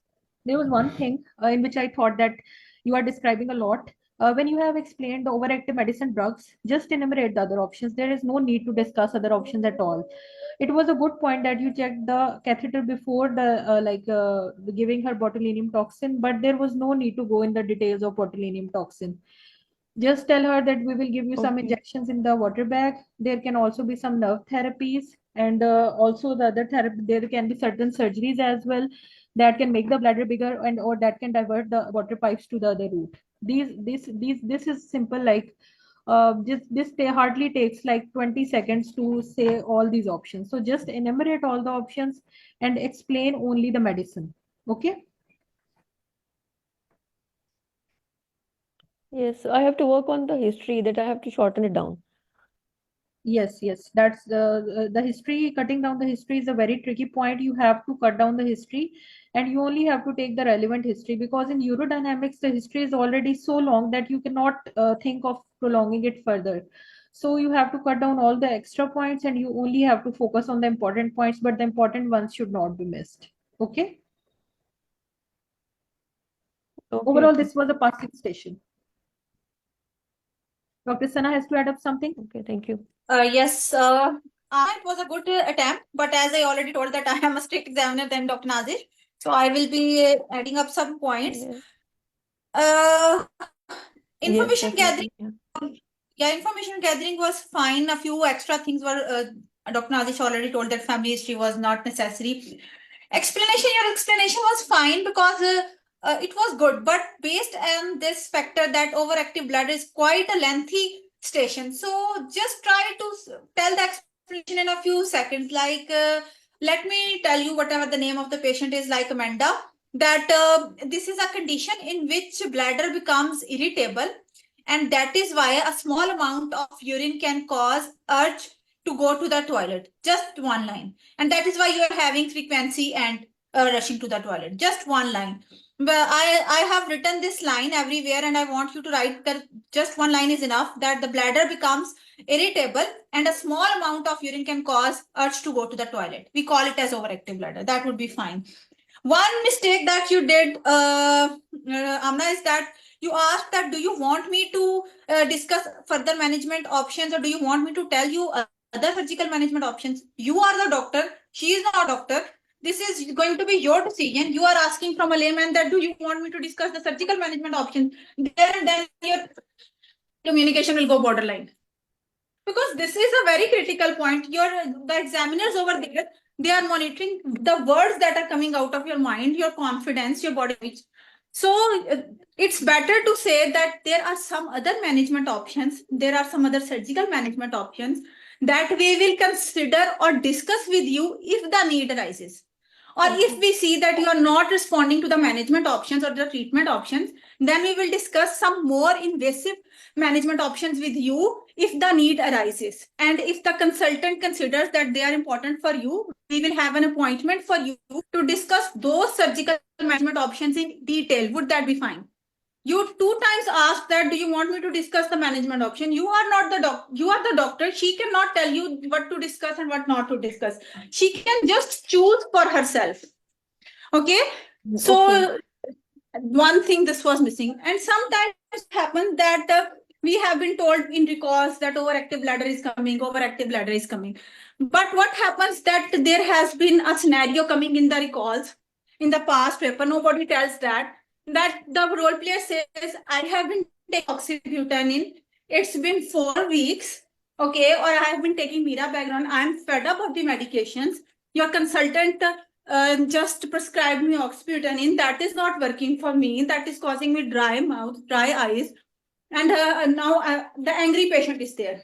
So how will you manage that patient, Amna? Can you tell me? So you have told me that you have been taking the medicines and you have some side effects. So we have some other options as well. I will be referring you to the team of doctors, and including my consultant, the urogynecologist, the continence nurse, and the counselor. And we will be doing further tests on your functioning of the water bag and the water pipe. And we have some other options for you as well. And most of the women who don't benefit from medicines, we have multiple other options, and they will work for other patients as well. So I will be discussing the details about them, and that the first time that we can have injections in your to numb the bladder wall so that it doesn't contract very frequently. And further on, we have other options like we can have nerve stimulations and surgeries to enlarge the bladder, as well as some diversion procedures as well. So all these procedures are available for you, and you can have a choice in between them. But it's a good attempt, but this will not calm the patient. What you are going to say, okay, so Amanda, can you, I am sorry to hear about that you are having these side effects, and can you please elaborate on that since when are you having these side effects and for how long are you taking? And she will tell you, I will just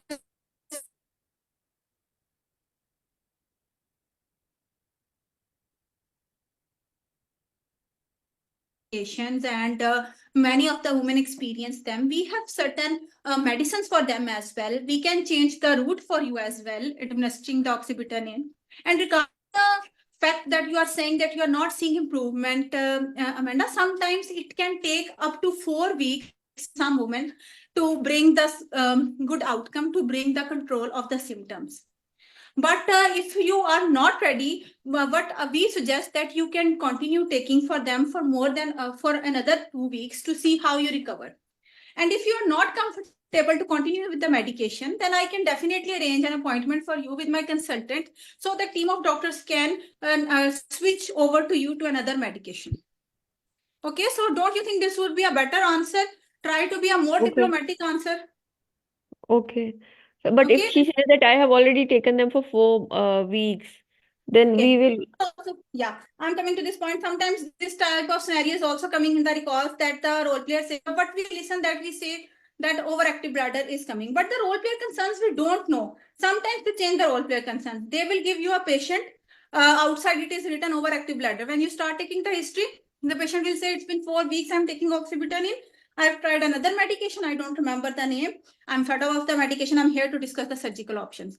Then don't waste your time oxybutynin and mirabagram. Start from the management options, the surgical management option. Then in surgical management options, you should have a good grip on the surgical management options. If I ask you, okay, so doctor, the option that you have told me that you can make the bladder bigger. So would that be having any side effects in the long term? What will you answer?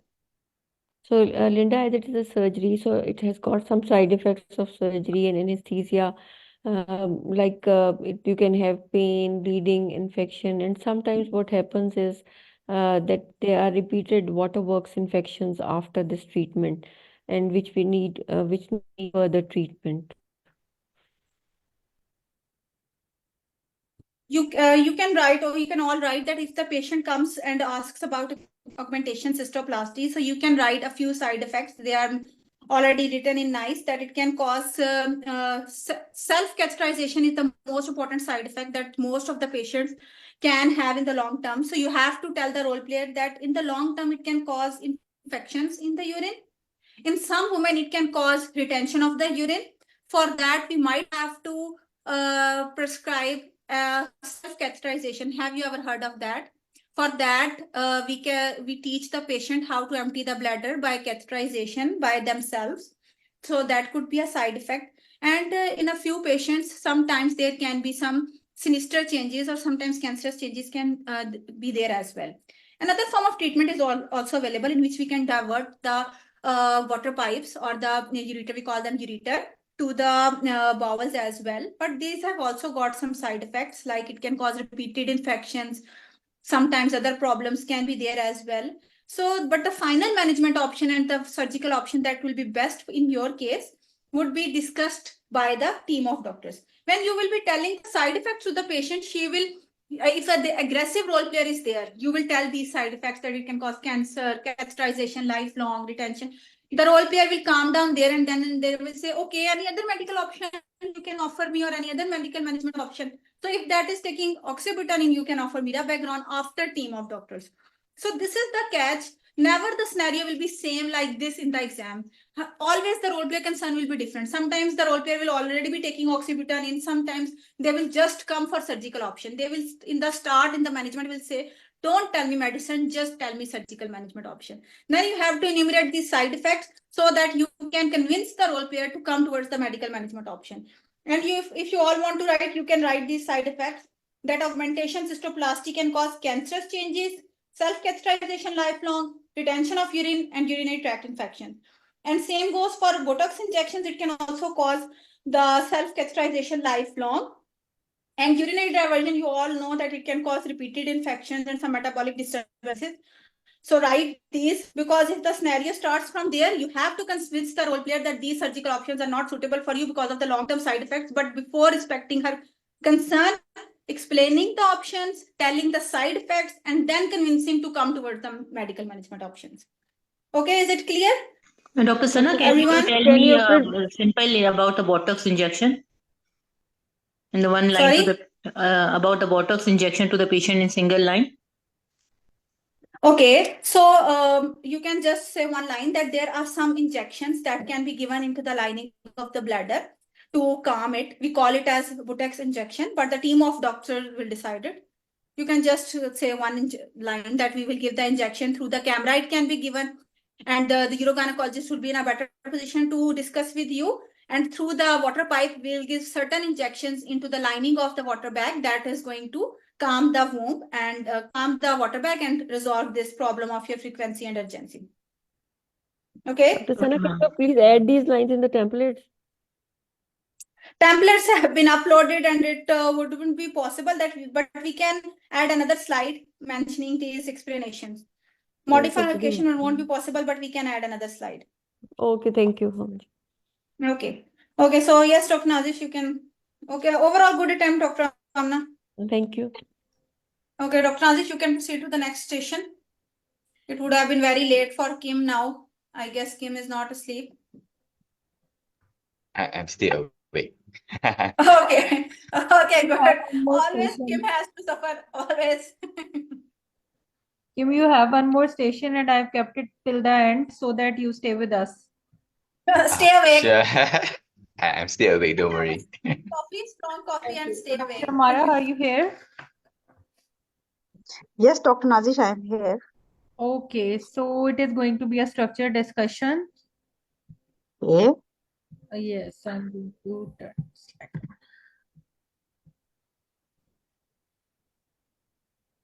You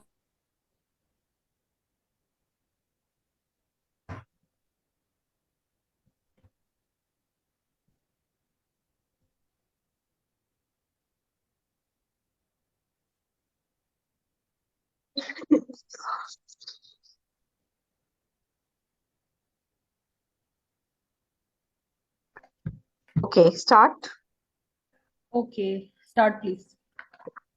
Hello, I am Amara, one of the exam candidate. I have read the instructions and I am ready for the structured discussion. Okay, so doctor, what is your differential diagnosis and what is your definite diagnosis based on the history, based on this information that has been given? On the basis of the information given to me, it could be a vesicovaginal fistula or a ureterovaginal fistula. It could be overflow incontinence or wet reclusion in overactivity, and the most likely it could be a urinary tract infection, wound infection, or peritoneal fluid leakage. Okay, and what is your okay, so apart from that, can you tell me that how are you going to assess the patient? Okay, I'm going to assess the patient on the basis of detailed history examination, and will request some investigations.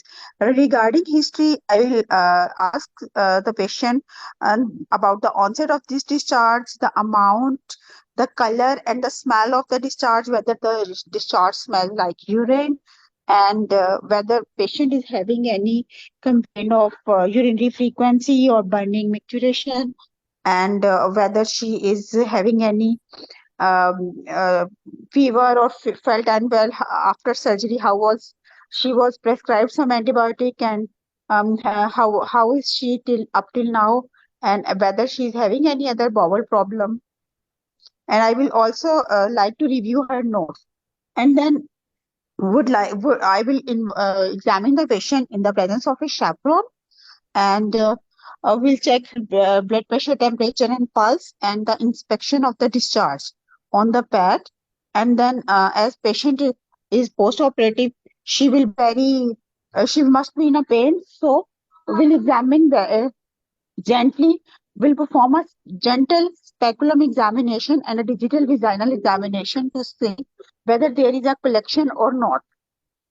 After examination, then I will perform a 3 swab test, and I will send the urine for the dipstick and midstream urine for the urine culture and sensitivity 3 swab test, and will request for the intravenous urograph to see whether it is a vesicovaginal fistula, ureterovaginal fistula, and after investigation.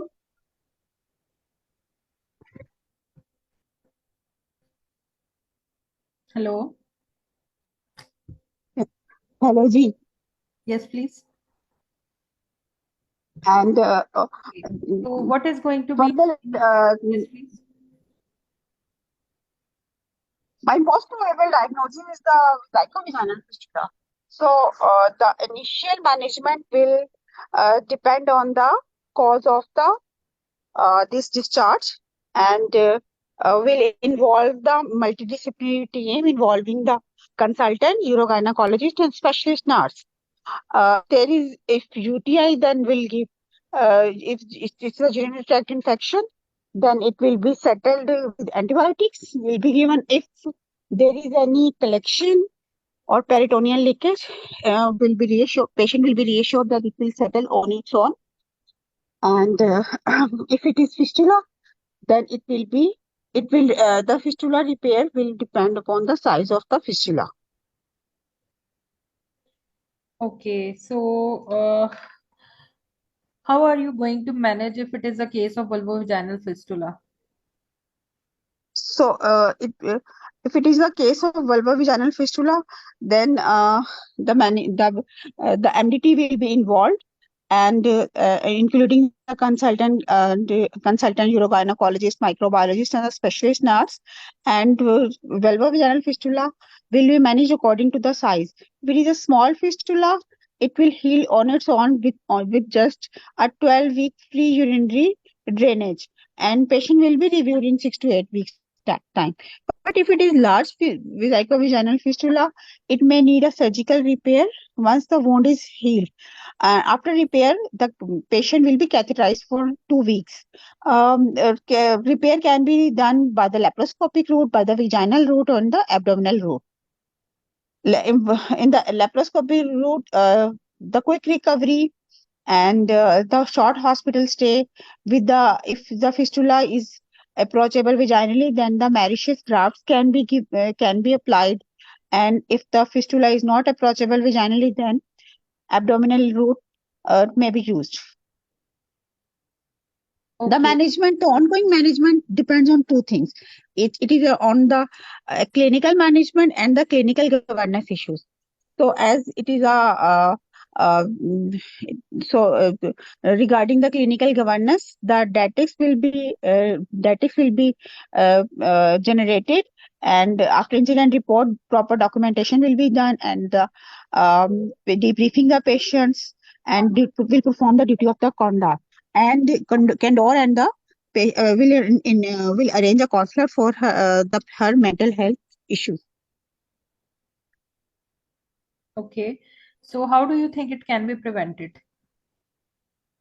It can be prevented with the proper case selection, and surgery should be always be performed by the experienced surgeons, and whenever there is complications like previous cesarean surgeries or endometriosis, then the good anatomical exposure and meticulous surgery should be performed. And whenever bladder should be reflected from the service, we should the sharp dissection.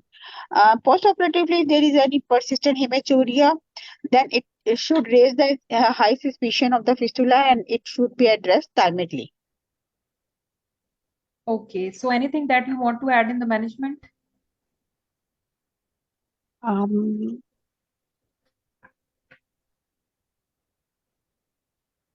Okay. Management.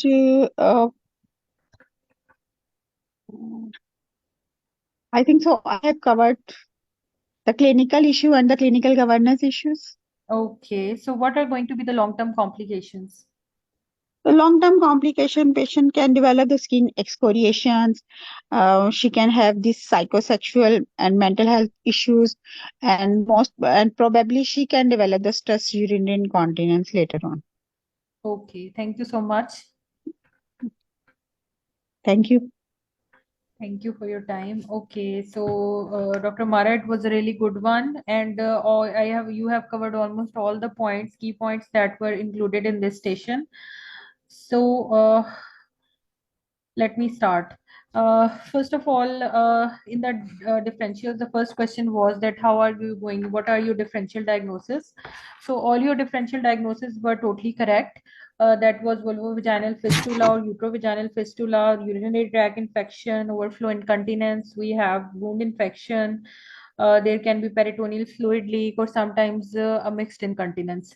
But there is one thing that whenever you are going to discuss regarding any of the differential diagnosis, it is very important that you discuss that why you think about this specific differential. Like you have to give a one-liner explanation for it. For example, your topmost was with vesicovaginal or vulvovaginal fistula, uterovaginal fistula. So you have to say that because this is a post-operative case and today is day 12 of the patient, so it can be due to surgery. I am suspecting that it can be a vulvovaginal fistula or a uterovaginal fistula.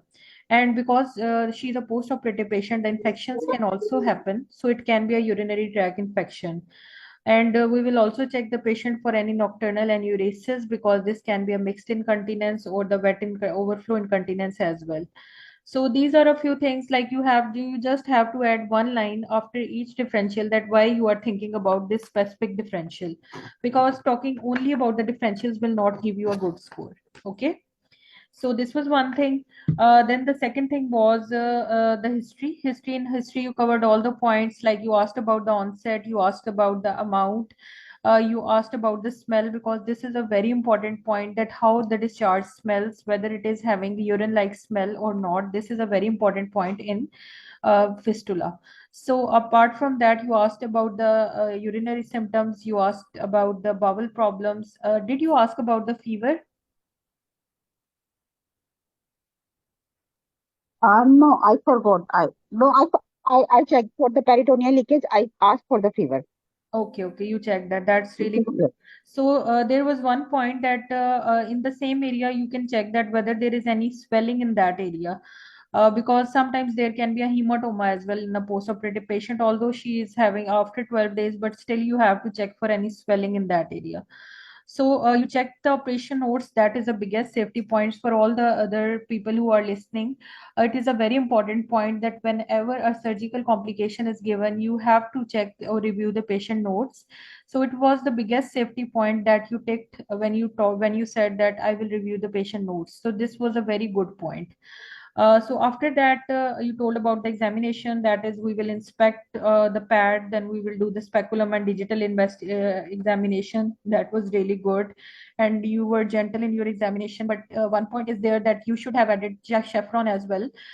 Even in the structured discussion task, if you add a chaperone, it is a very good thing, because this is a patient safety as well. So this could have been added. So apart from that, the investigations you told they were fine, like urine dipstick. Then we have high vaginal swab. Again, you can mention 1 or 2 lines with each. Pelvic, you can do a pelvic scan as well, so that you can see that whether there is any collection or not. About the 3-cause methylene blue test, you can explain a bit that we can do it with endocarmine test, so that we can check between the vesicovaginal or uterovaginal fistula, because we can differentiate via 3 swab test these two. Then you mentioned the cystography and IV urography. That was good. CT urogram can also be mentioned here. After that comes the initial management. You were fine with the initial management. It was a very good point that you involved the multidisciplinary team, including the consultant gynecologist, urogynecologist, microbiologist should be mentioned here. The specialist nurse, that was fine.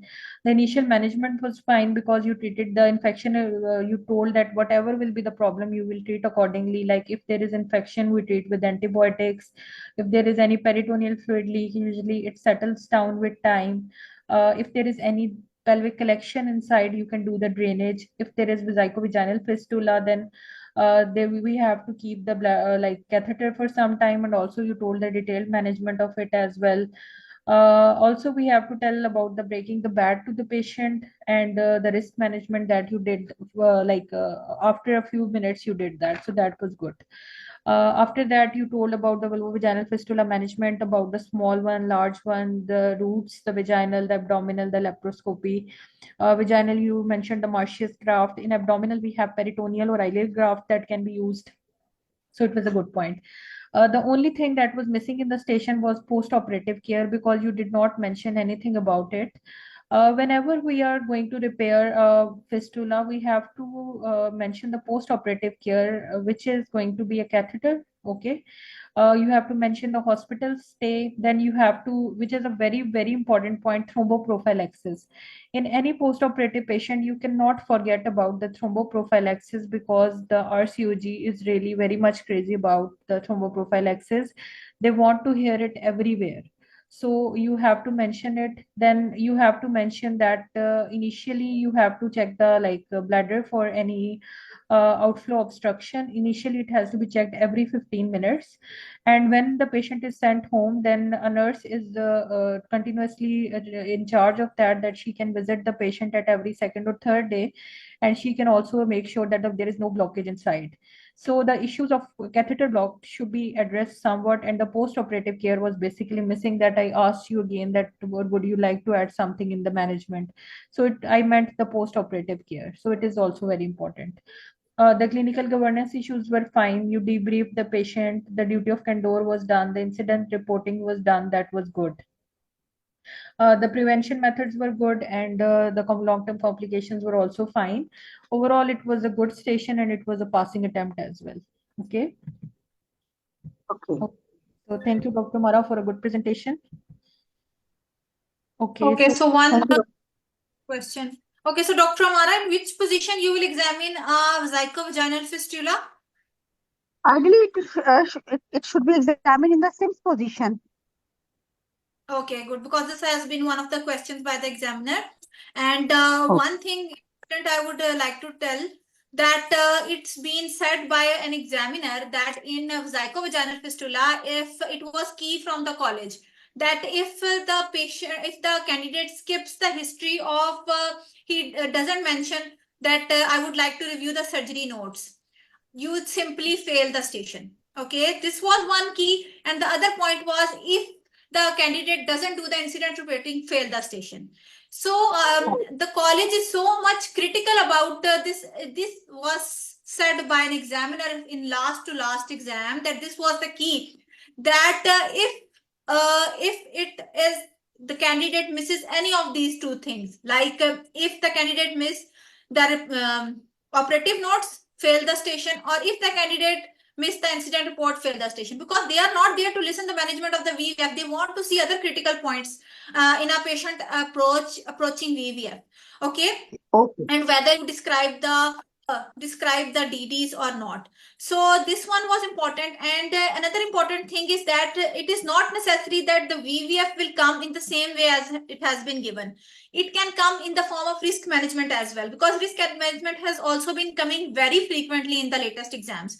Okay, so if they can say, do the patient came, you did the cesarean hysterectomy, and there was now the patient has presented with watery discharge, and your consultant has diagnosed it to be, along with the urogynecologist, to be a zygovaginal fistula.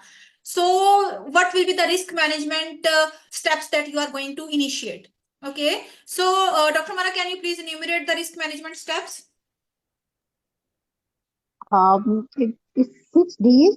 Duty of candor, datics, and debriefing, documentation, and drills.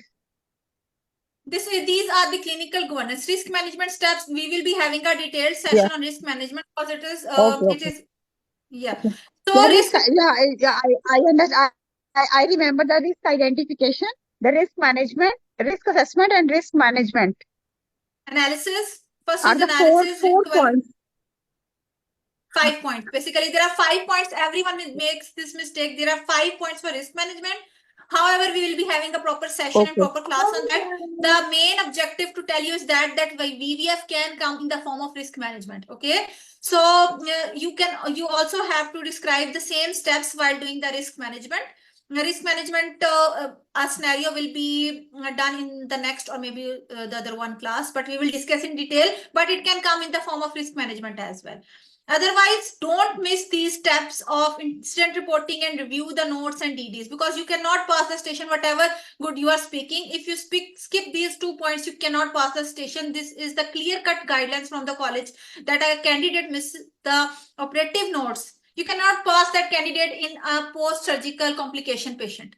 Okay, because the candidate doesn't know the basics. Okay, and incident reporting is the basics in the NHS trust system. So if you don't touch the basics, whatever good you are speaking, you cannot pass the station. So it is a very critical, very famous station, and be very, very much specific about these very critical points. Okay, otherwise it was a good attempt, Dr. Amara, and it was a pass station. And thank you. Okay, Dr. Nazif, you can continue. Okay, so do we have Amna here? Yes. Okay, so Amna, this is going to be your last one. That's good that you stayed. Okay, so this is a structured discussion task. Please take your 2 minutes.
Okay, start. Hello, I'm Dr. Amna, one of the exam candidates. I have read the instructions and I'm ready for the structured discussion. Okay, so doctor, you have already read the scenario and the examination has already been provided to you. So can you tell me what are your differential diagnoses? So my patient, Hannah Smith, she is 43 years and he has a lump in the anterior vaginal wall with a history of recurrent urinary tract infections, and she has been taking antibiotics for this. Uh, According to the examination given, this anterior vaginal wall cyst, the differential diagnosis can be a cystocele, it can be a cystourethrocoele, it can be a urethral diverticulum, a Gartner duct cyst. These are my differential diagnoses. Okay, and can you tell me that what is your different diagnosis in this case? So as my patient has a recurrent urinary tract infections, with this I would like to take a detailed history from the patient regarding her urinary symptoms, that for how long this lump is here, and what are the factors which are aggravating or relieving factors, and is it reducible, is it affecting her water work, can she pass, she having dysuria and difficulty in micturition, feeling of incomplete emptying of the bladder, and any pain associated with this lump, and fever symptoms because of the recurrent UTIs. If he has any stress incontinence or urge incontinence, any history of constipation in this patient, and along with that any discharge from this lump, and history of bleeding from this lump. Um I will check about the post-micturition dribble, and in the personal history, I will be concentrating on dyspareunia also. And I will check about the other histories of regarding her gynecological history about her last menstrual periods, and any contraception she was using, about her cervical screening, and I would like to assess the obstetric history, about her previous pregnancies, deliveries, any difficult deliveries, instrumentations, and the weight of the baby and the recoveries. I would like to have a detailed medical history of the patient, and about hypertension, diabetes, and other asthma. I would like to assess about any previous surgeries and assess her BMI. I would check her family history as well, and then personal history. I would like to check about smoking, alcohol, about her occupation, and support at home, and her mental history. And depending on the answers, the most probable diagnosis in this condition, because she is having recurrent UTIs. So the most probable diagnosis for me is the urethral diverticulum. Okay, so how are you going to assess the patient? After taking a detailed history, and I would like to examine the patient and check about the lump, from where it is coming, and the size of the lump, and if there is a discharge from the lump, also any bleeding from the lump. I would like to examine the patient, and then we'll send some investigations as well to check for urine complete examination.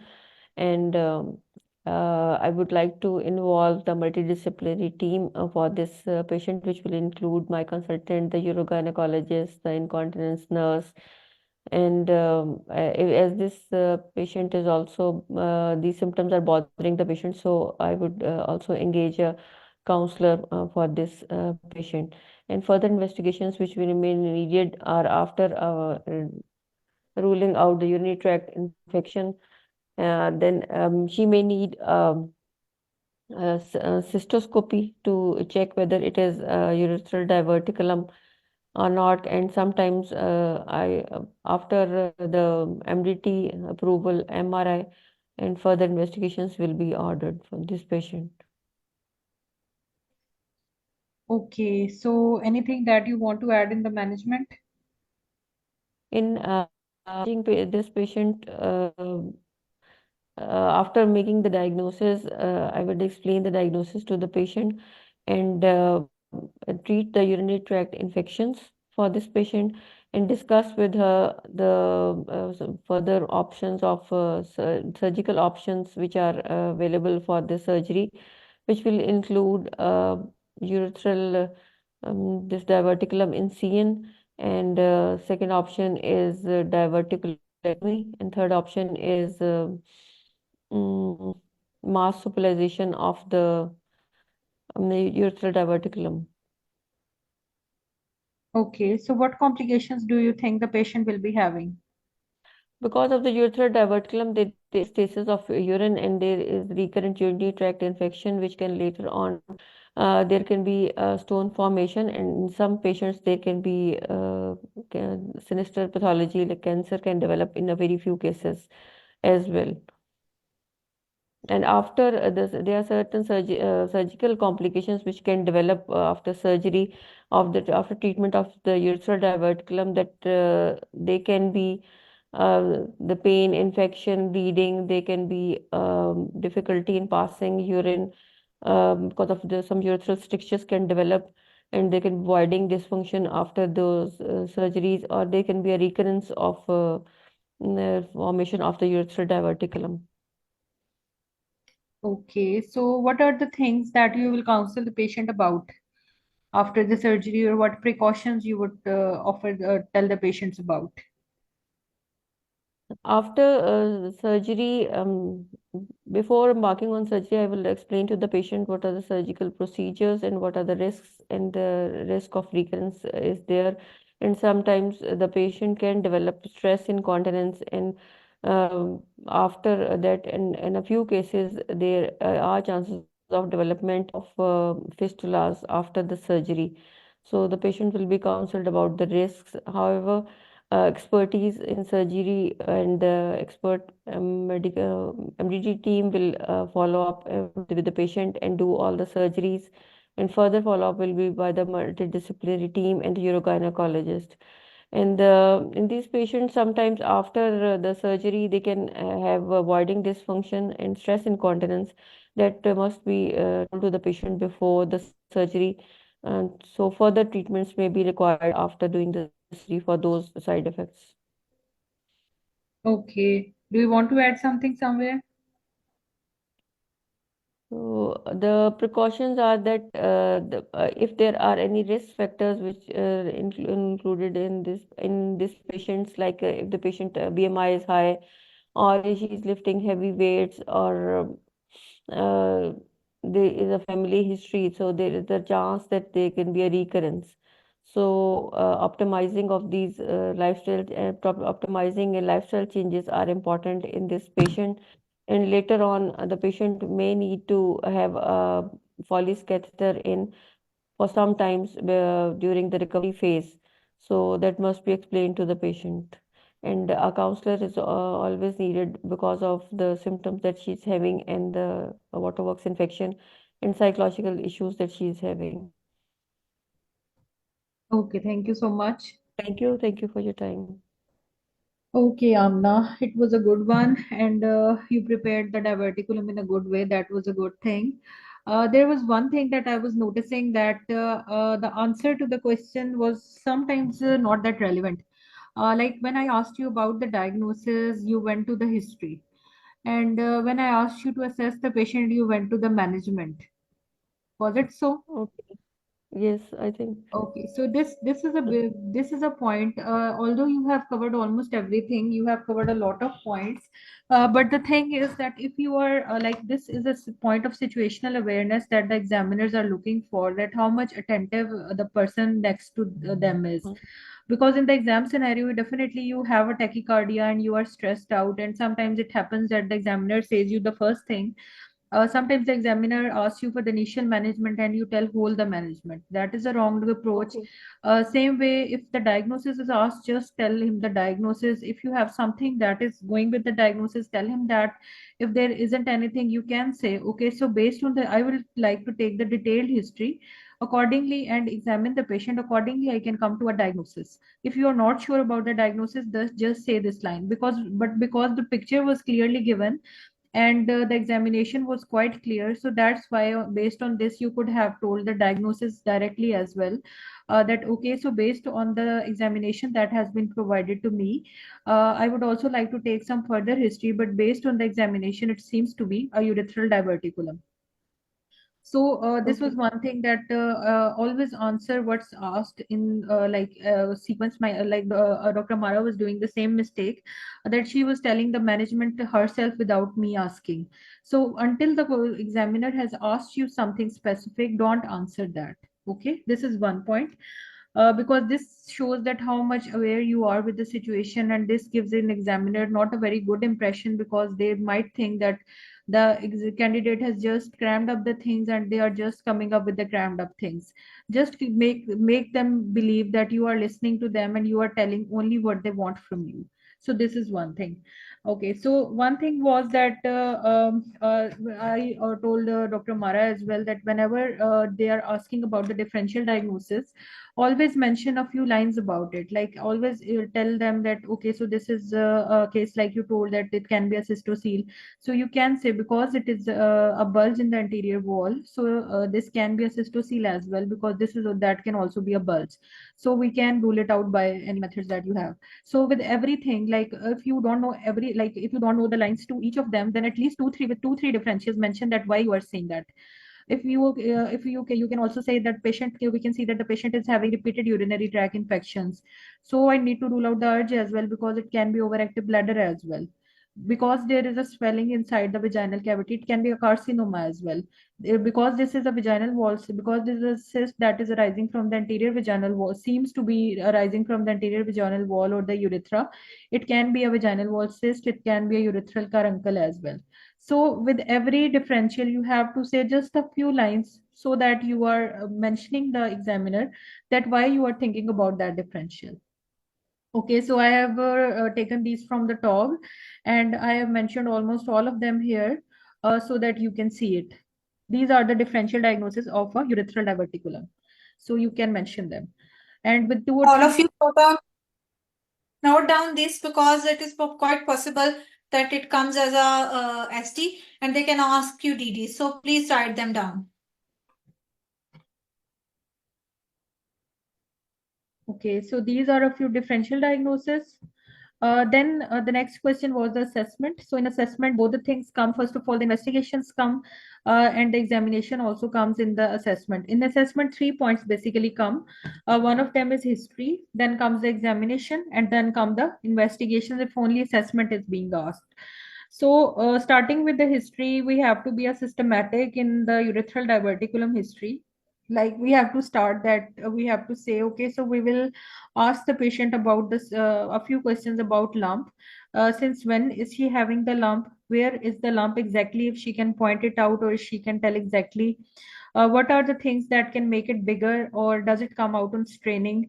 Whether it is reducible or not, because you have to differentiate it from the prolapse.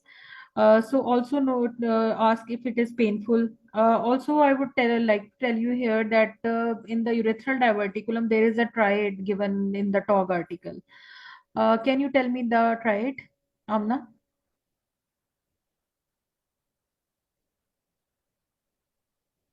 Can anyone tell the triad? What is the triad? And dribbling, Yes. Esperonia, Yes. And dysuria. dysuria. Done. So this is the triad, and these three questions are a must to ask, because we have to differentiate it from the other things. Then comes the urinary sign symptoms. So in this, all the urinary sign symptoms of the overactive bladder, the stress urinary incontinence, all of them come. I will just be revising them for you quickly, like how many times in the day and night you go for pee, which means frequency. Do you leak on cough or sneeze, which means stress urinary incontinence. Do you have to rush to the toilet to pee? So you have to say that, okay, so do you have to rush to the, I would like to ask my patient that whether she has to rush to toilet to pee, because I want to rule out overactive bladder. You have to say this sentence, that why I am asking this question. If I am asking this question, I have overactive bladder in my mind, because you are telling the examiner, you are not talking to a role player. So here you are allowed to say the medical terms as well. Then you can say, okay, so any pain in the lower, I will ask my patient whether she has any pain in the lower tummy and or the lower abdomen. You can also use that gets relieved after peeing. We are asking about the bladder pain syndrome here. Any burning or bleeding with the peeing, because I want to rule out the infection. Any strain with the peeing, any incomplete emptying, any dribbling after the pee, any bloody or dirty discharge, any problem with opening of the bowels, and about the drinking habits. After that, I would like to take the sexual history from the patient, and after I would like to know whether she's having any problem with the sexual intercourse.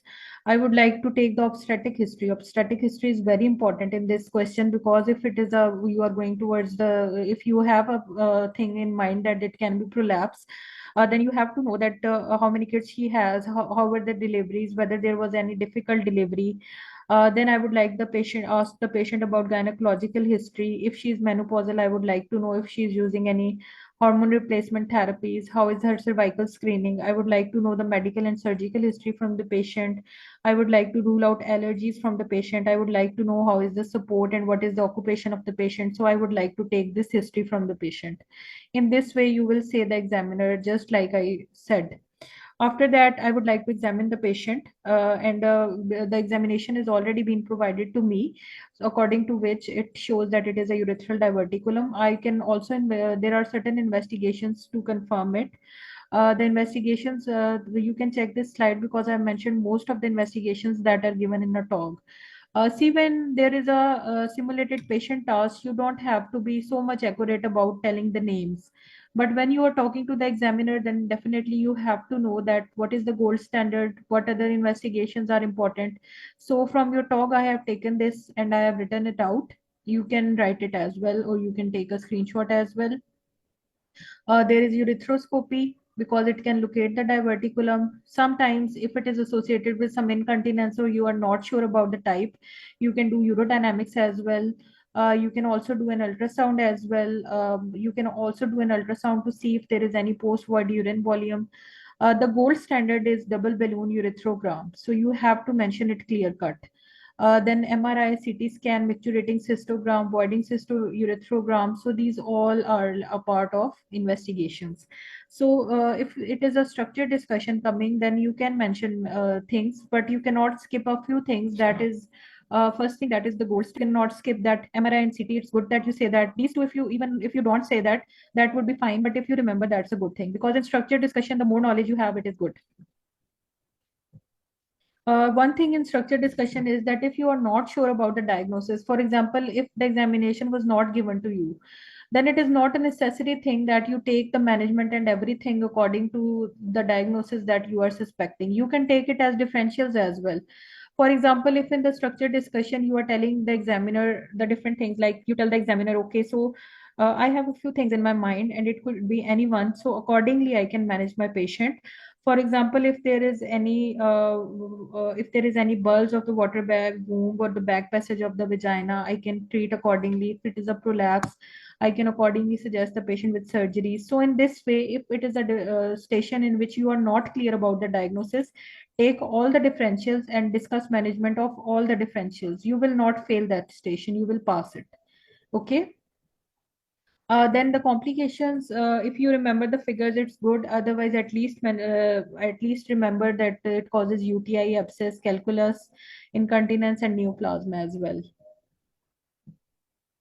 So in the treatment options, the antibiotics are the first line. Then we have surgical options. If you remember the details, mention them.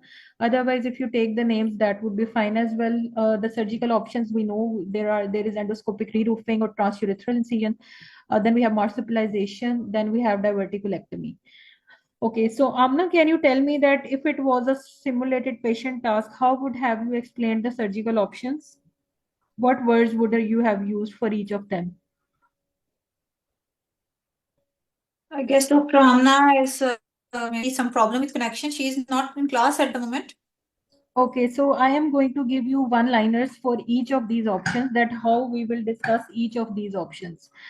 Okay, so currently I am in a mode of simulated patient task. So I am going to explain my patient the surgical options. So I am telling you one-liners for each. First of all, endoscopic reroofing. Okay, so we are going to put you to sleep after taking your consent, and we will give an incision that will convert the wide to a narrow neck.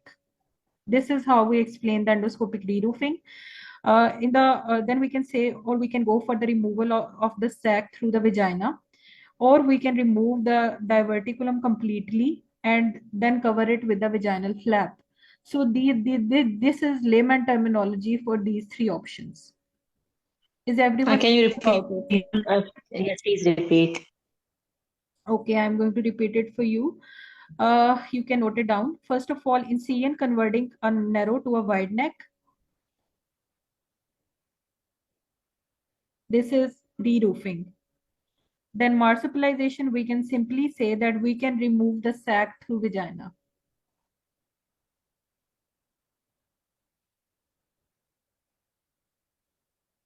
And in the third one, diverticulectomy, we can say that we can remove the sac or diverticulum completely and cover it with a vaginal flap.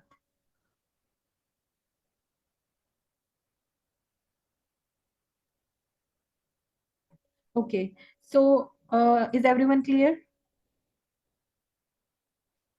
Okay, so Yes, there's ma'am. one thing that I would like to add on that I asked one question that what are the precautions or what things I should avoid after the surgery. So Amna, the exact answer to this was that you have to avoid the strenuous activity for 4 weeks time. Also, there can be a catheter or a water pipe put into your bladder for almost 2 weeks time, and you should avoid sex for 6 weeks time. So these are certain precautions that you have to tell the patient after the surgery of a diverticulum. So is anyone having any question? Catheter for how long? Catheter is for 2 weeks. Strenuous activity Indwelling catheter. for like 4 weeks. Sorry. Indwelling self-catheterization she will going to do. Well, in this, because we are already doing the surgery, so at the time of surgery, we can send the patient with 2 weeks catheter. Self-catheterization can be an option, but it is a more good option after the surgery patient that we retain the catheter for 2 weeks because we do it in our clinical practice as well. Okay. Okay, it is not a very prolonged thing, like we are not sending her home for 3-4 months, it's just 2 weeks. We can do that. Okay. Ma'am, how we will see complications in the all these Sorry, complications? what's the question? Complication. Okay, so complications can also be mentioned. You want me to tell you the complications along with the like percentages? No, I'm just in the SPT, simple term to the patient. Okay, I'm going to tell you that. You can tell that there can be some bleeding. There can be leaking on of urine on cough or sneeze because the incidence of like stress urinary incontinence is 1 in 10 to 20. So you can say that there can be some after effects after the surgery, which include some vaginal bleeding. Sometimes there can be cough. There can be some leakage of urine on cough or sneeze. Sometimes there can be pain. There can be a wound infection. There can be recurrence of the same problem. There can be some difficulty in passing the urine. There can be some other problems like there can be some abnormal connection between the bladder and vagina. I have told you like 6, 7, but you can tell only 2, 3 as well. 3 are good to go. Okay, ma'am. In the structure discussion, as you when you are mentioning this, so we can say urgency, frequency, or we need to say in the how we are asking to the patient, and we will convey to the examiner in the same way. Well, here when the examiner asks you that how are you going to assess the patient, Mhm. so they can say that I'm going to take the history from the patient that whether the patient is having any this, any that. You can use the layman terms in the history only, or not in the Okay. management option or in the treatment option. In the treatment options for the ST, you have to say endoscopic reroofing, Okay. I marsupialization, get your point. diverticulectomy. Okay, ma'am. Thank you. But in history, you can Layman terms English. because you are Okay. telling the examiner what I will ask my patient. Okay.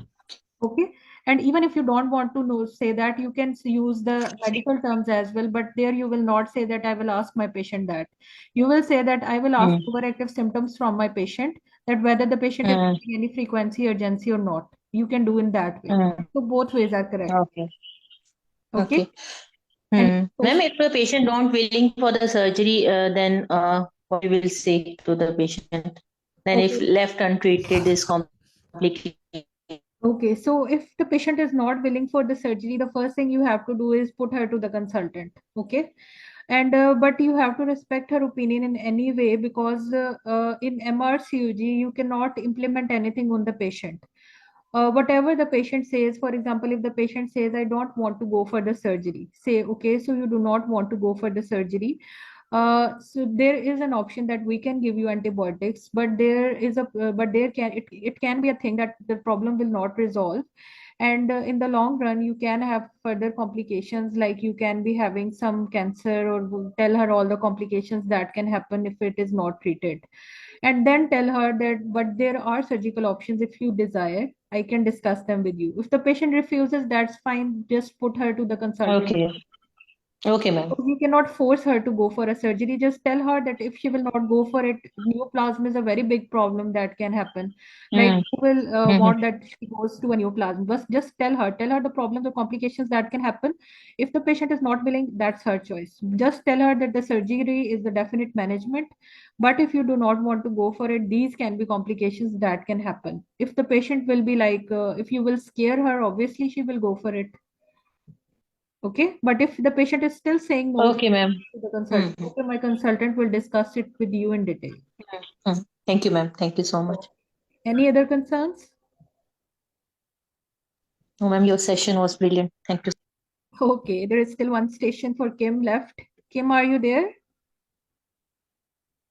Yes. Okay, so what's time in Malaysia? Now it's 2 a.m.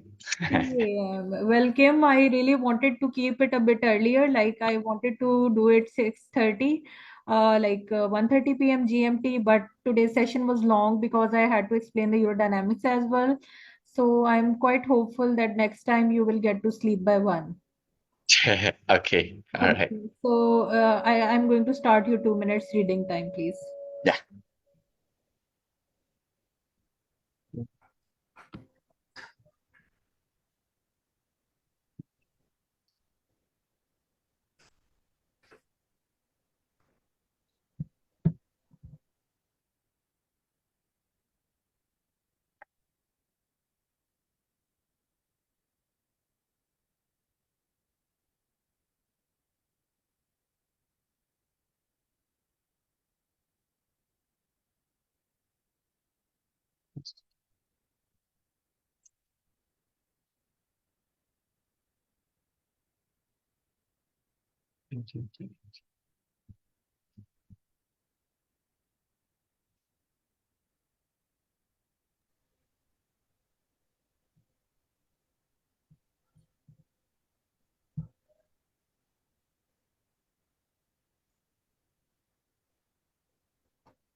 Start, please. Okay. Hi, I'm Dr. Kim, one of the doctor today. May I confirm your name and age, please? Yes, doctor, I'm Lisa Joel and I'm 52 years. Hi, Lisa. Is it okay if I call you Lisa? Yes, that's fine.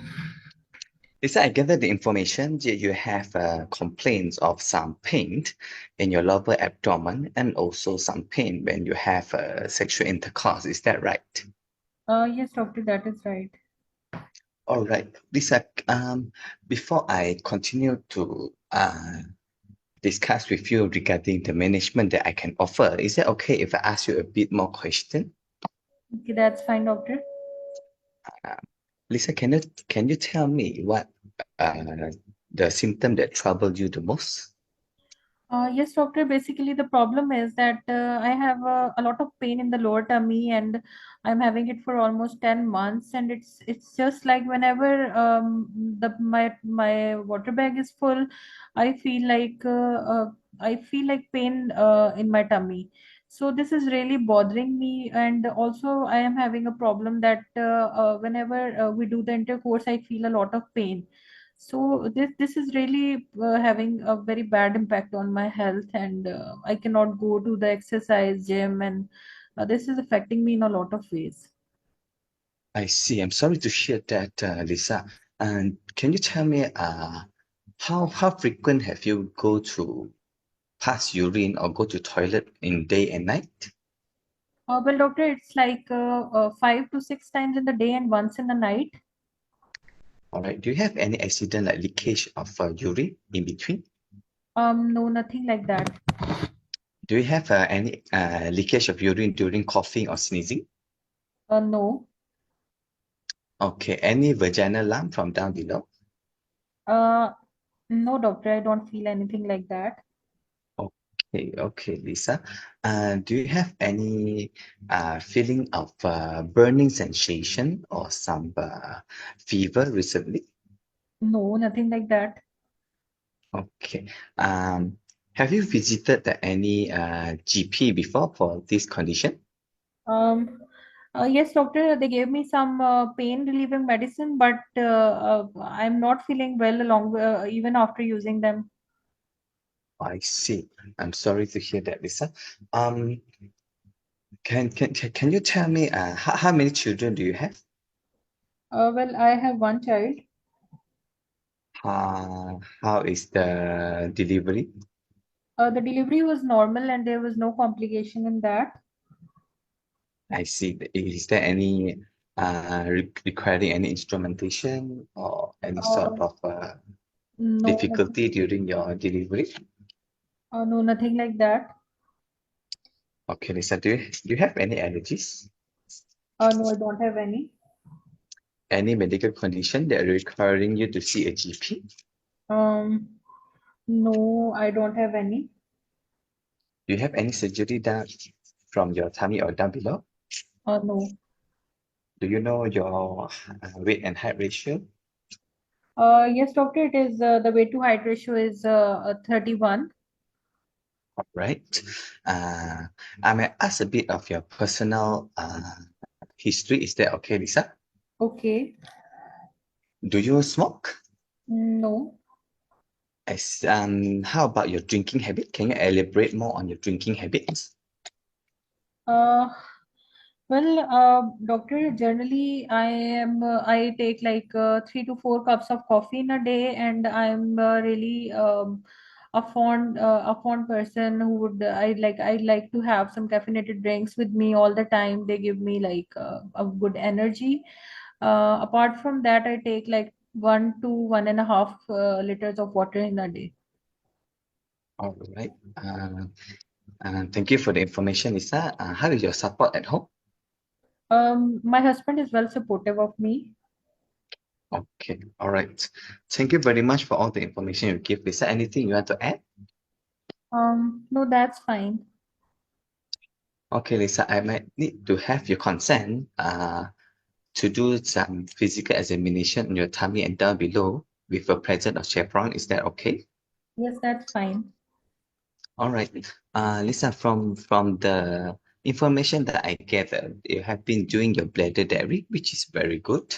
And also, there is some urine test was sent, then it's already ruled out that you don't have any urinary tract infection. So in your condition, I'm afraid that you might be having a condition that we call a bladder pain syndrome. Are you familiar with the term? Uh, no, I don't know about it. What does it mean? It means that, that there is some woman that will have problems in terms of they having pains, feeling discomfort, which is associated with the problems in the bladder that causing all the bladder symptoms that is last at least for 6 weeks, but there is no cause was seen in that condition. Apparently, it seems that you might have a condition that we might call it a bladder pain syndrome. Do you, am I make myself clear to you now? I get it, yes. All right. So from this, we there are few measures that we can do to improve your quality of life and hopefully able to reduce the pain and discomfort that you are feeling. Is that okay, Lisa? Yes, doctor, that is okay. It seems that the doctors that you've seen before has been trying to give you energies, yeah? Then there is some other measures that we can offer, which is what we call a dietary modification. Because what I can gather from the information that you are taking some coffee and also caffeinated and also carbonated drink. So doctor, you see that I have made it worse for myself. Like I was drinking coffee, that's why I'm in such a situation. My mother always tells me not to have caffeinated drinks and coffee.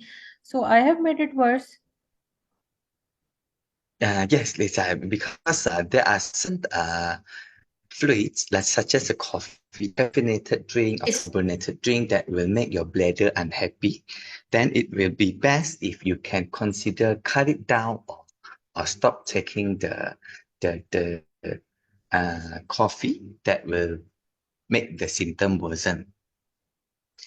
At the same time, there is also good that if you can do some stress relief, or I can also give you some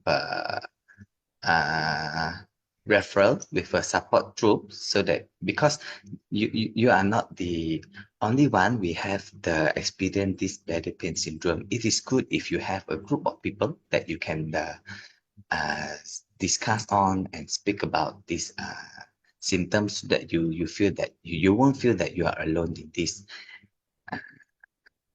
And Okay. is that okay for you, Lisa? Okay, I get that, yes. Do you need me to repeat on anything? I'm clear about it, doctor. In case in the situation when your symptom is not improved despite of those modification that I mentioned earlier, then we can offer another type of medication that we call a medication to improve your mood, with the term of we call it amitriptyline. Okay. Then we will see you in around 1 to 2 month time to see whether it really help in terms of improving your symptom. If there is no improvement in your symptom, or you found it didn't help you in terms of managing your symptom, then I will gather a group of specialists who are expertise in the managing this kind of situation. For example, urologists or urogynecologists, and also a pain team, so that we can discuss together on the better way to resolve your bladder symptom and also your pain. Am I made myself clear so far, Lisa? I get that, doctor. Is there anything else that you want to ask? Uh, okay, doctor. So you are telling me that you will be giving me some medicine. Apart from that, will you offer me anything else if it does not work? If it does not work with oral medication, that there's another medication that we can offer, which might require some needle injection. If you're okay with that, Lisa? Okay, I want to know all my options, doctor. Yes. The another option will be we are giving a needle injection of a medication onto the bladder itself.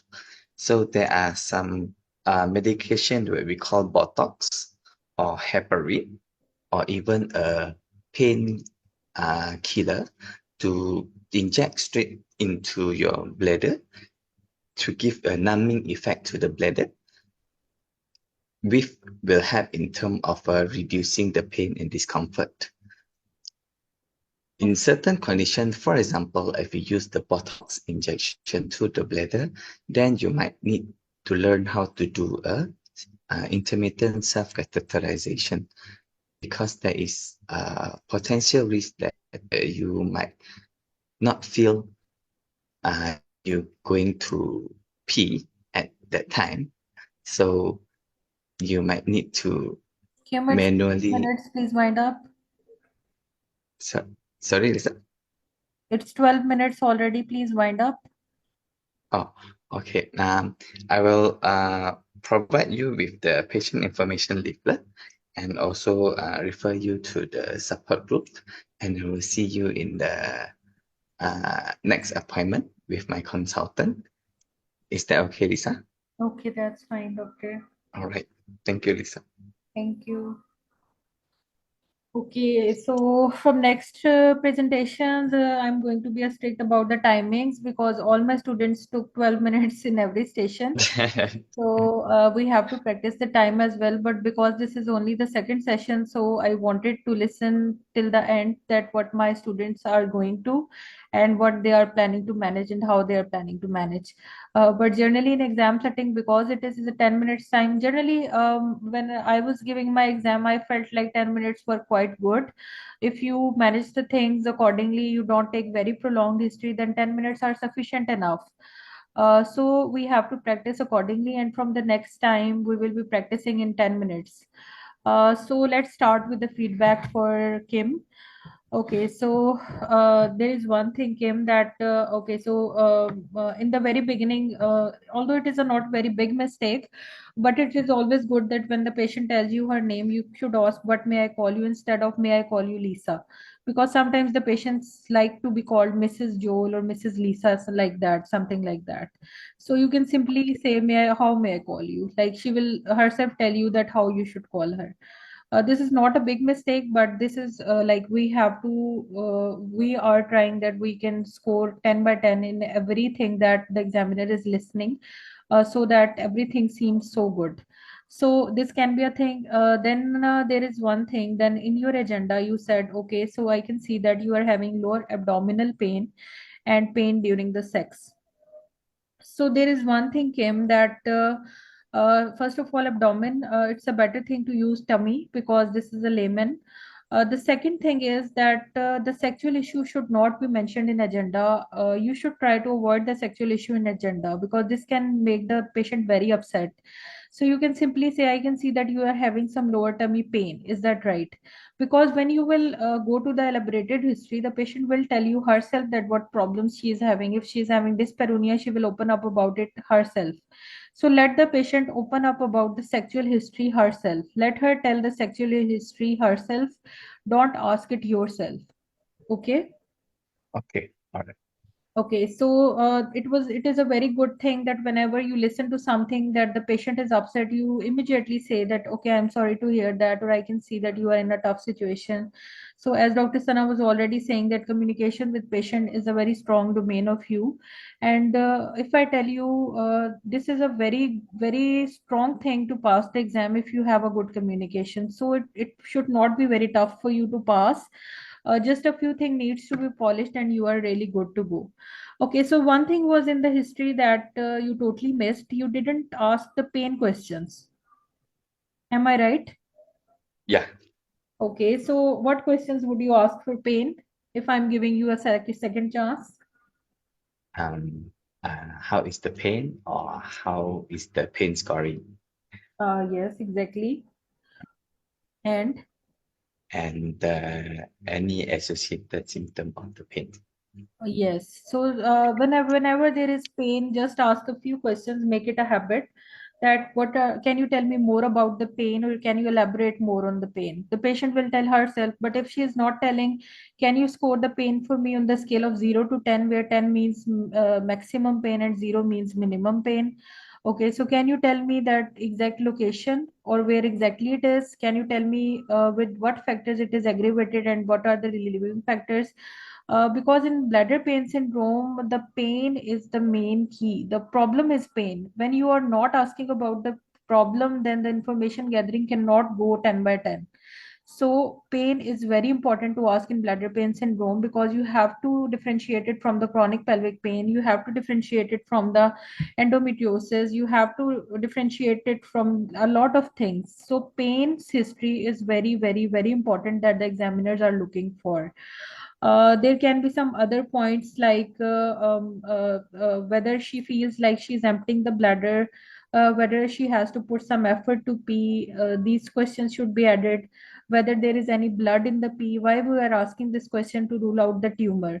Then we can check about the back pain because it can be chronic pelvic pain, so we have to rule out that. The patient was postmenopausal, so the dysmenorrhea was not counting here. But if the patient is not postmenopausal, dysmenorrhea is also important because it can rule out endometriosis. Then the other history was fine.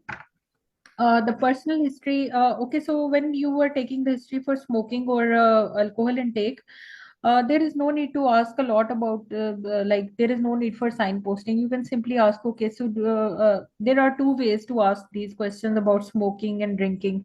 One way is that you can simply ask, okay, so do you have any social habits that might impact the management? This is one way to ask. And the second way to ask is, okay, do you smoke, drink alcohol, or pardon me, asking any recreational drugs? But recreational drugs should be asked in only in the stations where you think they are very important. Otherwise, you do not ask every patient about the recreational drug in your OPD. Isn't it the practice? Hmm? Okay, so this Yeah. is one thing. Okay, so there is one thing that was a very big problem in the history. That was, you did not rule out any abuse in this case. Like, this is a case of bladder pain syndrome.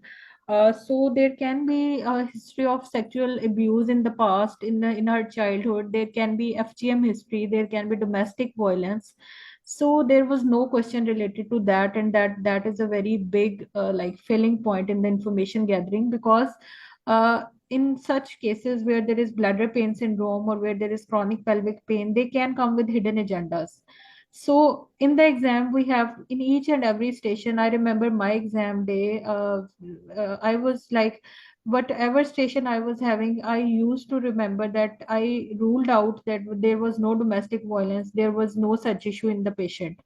Because these issues, the patient will never tell yourself that I am having a domestic abuse. The patient will never tell you that in the past, in my childhood, I had a sexual abuse history. So maybe the patient had that, and if the patient had that and you did not explore about it, then the station can never pass. Even they will not pass the other domains for you.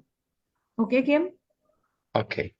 So in such stations where you find that the patient is not comfortable, where you find that the patient is talking in a very low tone, or if you feel like the patient is not interested, or if you feel like the patient is insisting on one thing again and again, or in stations like bladder pain syndrome, in stations like chronic pelvic pain, it is very important to rule out the hidden agendas. So you can simply say, okay, so sometimes in the life of a person, there can be some unwanted experiences in the past that can be a cause of such pain, and you have to be sympathetic in this line. So I am really sorry to ask you, but do you have any such history? Okay, so any cuts down below? How are you as a couple? How are you as a couple is somewhat an indicator to domestic violence. So these have to be ruled out, and that's a very important thing. So information gathering from here is not going a very good point, because the sensitive information was missed. Currently, you passed the station because this was not a case of abuse. But if this was a case of abuse, then definitely this would have been a failed station. So next comes, okay, so in this station, because this is a bladder pain syndrome, it is a better thing to do somewhat Breaking Bad, not exactly like a cancer patient, but somewhat like you can say that, okay, do you have someone with you while we discuss what's happening with you? Because I have slight difficult news for you. So you can do a slight BBN, because it is not very big problem, but bladder pain syndrome is a problem itself. So it is good that you do a slight BBN. Even if you don't do that, that's fine. But if you do that, it's a good point. Then the counselor should be offered to such a patient after the history. That's a very important point.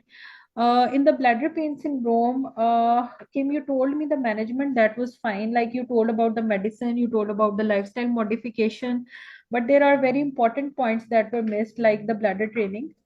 Okay, the bladder training has to be done in the patients with bladder pain syndrome. So you have to tell the patient that we will we will be connecting you to some physiotherapist that will train you regarding the bladder training. And if you have to explain it, you can explain it that in the bladder training, basically we tell the patient to plan the toilet breaks, increasing the intervals so that you can train your bladder to void on times. like it is not important that you say the whole thing, but at least mention that bladder training by the physiotherapist will be offered to you. Then comes the food diary, because you can see that the patient is taking so much of like caffeine, and she is taking so much of the carbonated drinks. So food diary is an important thing here. Bladder training, food diary, and the bladder diary, all of these have to be done in these patients. So these are the three things that you have missed. It's not important to say a lot about them, but just enumerate these. That would be a good option. Okay. Okay. Okay, so then other things were fine, but there was one thing that you blamed me, Kim, and I didn't like it, being a patient, because you said that okay, yes, you are taking the caffeine, that's why you are having it. So, do you think it's a good way to tell the patient that you are doing this, so you are having this? I know. This can offend your patient. Now, see, when you said that, immediately the patient was like, "Oh no, did I do that?" And then you said yes. So, so that don't do that. Okay. So if you find any risk factor in the patient, like you see that patient is smoker, the patient is having a lot of caffeine and caffeinated drinks, don't say that because you were taking, so you had it. Don't say that. Just say that okay, so it is generally seen, or it is seen that the patients who have more caffeine intake tend to have these symptoms worsened, or in those patients these symptoms can worsen. This is a very neutral line. You are telling that in the patients who take caffeine, this happens. So you are not directly blaming the patient, but the patient knows that okay, I am also taking that, so that's why that's happening with me. So never blame the patient. Okay. Okay. And then one thing is that amitriptyline, did you tell the side effects? I didn't notice that. I think you missed it. Okay. Yeah. Yeah, so because amitriptyline is the mainstay of treatment we are offering her today. For today, we are just going to give her amitriptyline. So just tell her the side effects, tell her that it can cause dry mouth, it can cause blurred vision, it can cause weight gain. Tell her the side effects because this has points. And one thing I would like to mention here for all the stations, that whenever you are going to tell the patient about any complication, or you are going to tell about her about any side effect, try to make it three, like at least three side effects, uh, at least three complications, because this gives you a good score. Okay. Okay. Okay, then the other methods were fine. There is no need to talk about this self catheterization in the other options, because you just have to enumerate the other options. Like for the intravesical therapy, just tell the patient that we will give you some, because if the medication we are going to give you will not work, we can give you some special medicine through the water pipe into your water bag. And neuromodulation, you can say we can give you some electric impulses therapy. And cystoscopy is important to mention, so you can say that we will go through the camera inside, and we can instill some water and heat waves to treat the condition if there are Hana lesions. But simply saying we will insert a camera and we can treat it with that, that can also be sufficient. So just enumerate the other options, like intravesical therapy, just say we will give you some special medicine through the water pipe. For neuromodulation, just say electric impulses therapy. No need to say very long things because this wastes your time. Just enumerate them. And for cystoscopy, just say that we will insert a camera inside and we can use the sterile water and heat waves to treat it, to see and treat it. Just one liners. Just today in today's for urogynecology, I would like to advise you all that make one liners of all your surgeries, make one liners of all your treatments.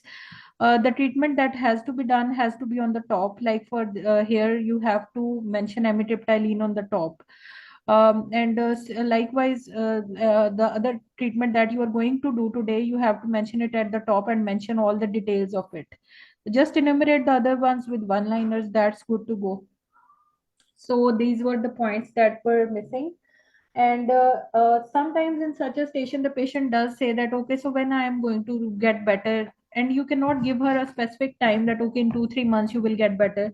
So simply you can say that with the stepwise treatment and with the team of experts, gradually you will gain the quality of your life, and gradually the things will get better for you. Never give a time frame in that. Okay. Okay. Okay, so in Kim, Okay, one important thing. When you were telling the urine complete investigations, you did not say that I have checked your name and NHS number from the reports. Is that right? You didn't say that, Yeah. no? Yeah. Yes, it is very important because it is a patient safety. You might be telling her some other person's information, so the patient safety goes fail here. So today the Kim's station, maybe Kim is wants to sleep now, but I'm going to wind up Kim. This is the last one. Information All right. taking, it was good, but there were a few points missing. So it's a borderline because the hidden agenda was not explored. So it is a borderline, but if hidden agenda was there, then it would have been failed. The communication with patient and family was good enough. The communication with colleagues was fine because you involved them at every level. And counselor, I didn't appreciate counselor, but counselor has to be said separately. After the history in such a patient in which there is an element of stress, like BPS patients, the chronic pain patients, they are in very much stress because they are taking medicine and they are not working. So counselor is very important, but I would give you a 2 in that. Then we have patient safety. The patient safety, there are quite points that you miss the patient safety. Like the scoring card is usually like if you miss one asterisk point. Asterisk point means that if you do not touch it, you fail the station. Like Oh. in the SUI station, you did not mention the chest infection or the chest physiotherapist, so that station was fail. Even if you tell all the other details in the patient safety, but you do not mention this one thing, this goes fail. So there are some asterisk points which you cannot fail. Then there are some points written, like in patient safety, there will be 6, 7 points written with the examiner. They can be allergy, they can be checking name and NHS number, they can be mentioning the side effects of amitriptyline. So out of like 6, 7, if 2, 3 are missing, the domain cannot pass. So if I am going to be very lenient, then I can give you 1 patient safety. And if I'm going to be Dr. Sana, like examiner strict one, I'm going to mark 0. Okay. Okay. Okay, so applied clinical knowledge was good, apart from the thing that bladder retraining, food diary, and bladder diary were missing. So that is going to be 1. But overall, it was a very good one. And your strength is communication. Just use it and to ace the other domains. Your knowledge is always good. I really appreciate that, and I'm really hopeful that my students will make it, inshallah. So, is there anything that anyone wants to ask me? Yes, ma'am. As you are mentioning the single line treatment for like special injections, so can you repeat once, please? So we note it down. Okay, I'm also going to upload this lecture on the Okay, ma'am. Facebook Yeah, page. okay, that will be fine. I'm Okay. going to do right now as well because this may take some time. So for the Okay, okay. intravascular, you can say that I am going to provide you with some special medicine that can be given through water pipe. Intravesical therapy is some special medicine that can be given through water pipe. Okay. The neuromodulation, electric impulses therapy. And for the cystoscopy, you can say we will insert a camera inside, and by the help of sterile water and heat waves, we can treat the condition. If there are Hunner lesions, you can mention that with the help of sterile water and heat waves, we can treat that. And if it is only cystoscopy, then you can see we will insert a camera inside to see, and if needed, we can treat that too. Okay. Okay, ma'am. Thank you so much. Any other questions? No, ma'am. Okay, from the whole session, if anyone is having any questions, I did not get the time to read the chat box. Dr. Sana, do you want to add something? One thing I just want to add, just you have already mentioned that whenever a patient is coming with chronic pain, like chronic bladder pain, chronic pelvic pain, always rule out abuse and sexual assault and any history like that, because domestic violence, because it is their way of giving the station. The college has been giving the stations in a way to see that whether you can probe the hidden agenda or not. Okay, so why the patient is having chronic pain? Because chronic pain can happen in victims of sexual assault, in victims of domestic violence. So that could be just be a trick to you. And if you don't touch the point of domestic violence, maybe you cannot pass the station. This could be the key. So never skip in chronic pain, in chronic bladder pain or anything else. Never skip these things.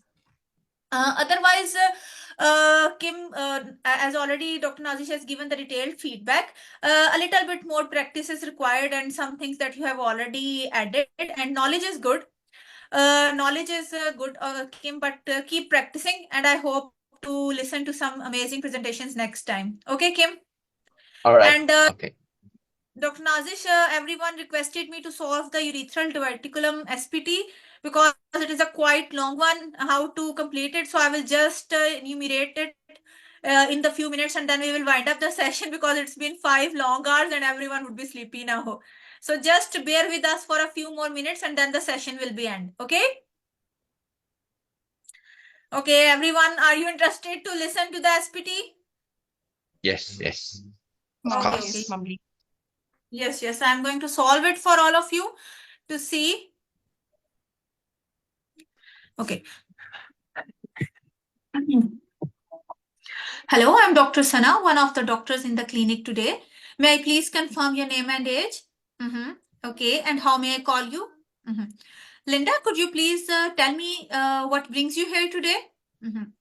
Okay, Linda, in the coming few moments, I'm going to discuss what your condition is and your management options, the possible management options. But would that be fine that I ask you a few questions before I proceed further? Thank you. Okay. So you told me that you are having some bulge down below. Since when are you having that? Has it got any bigger with time? Is it reducible?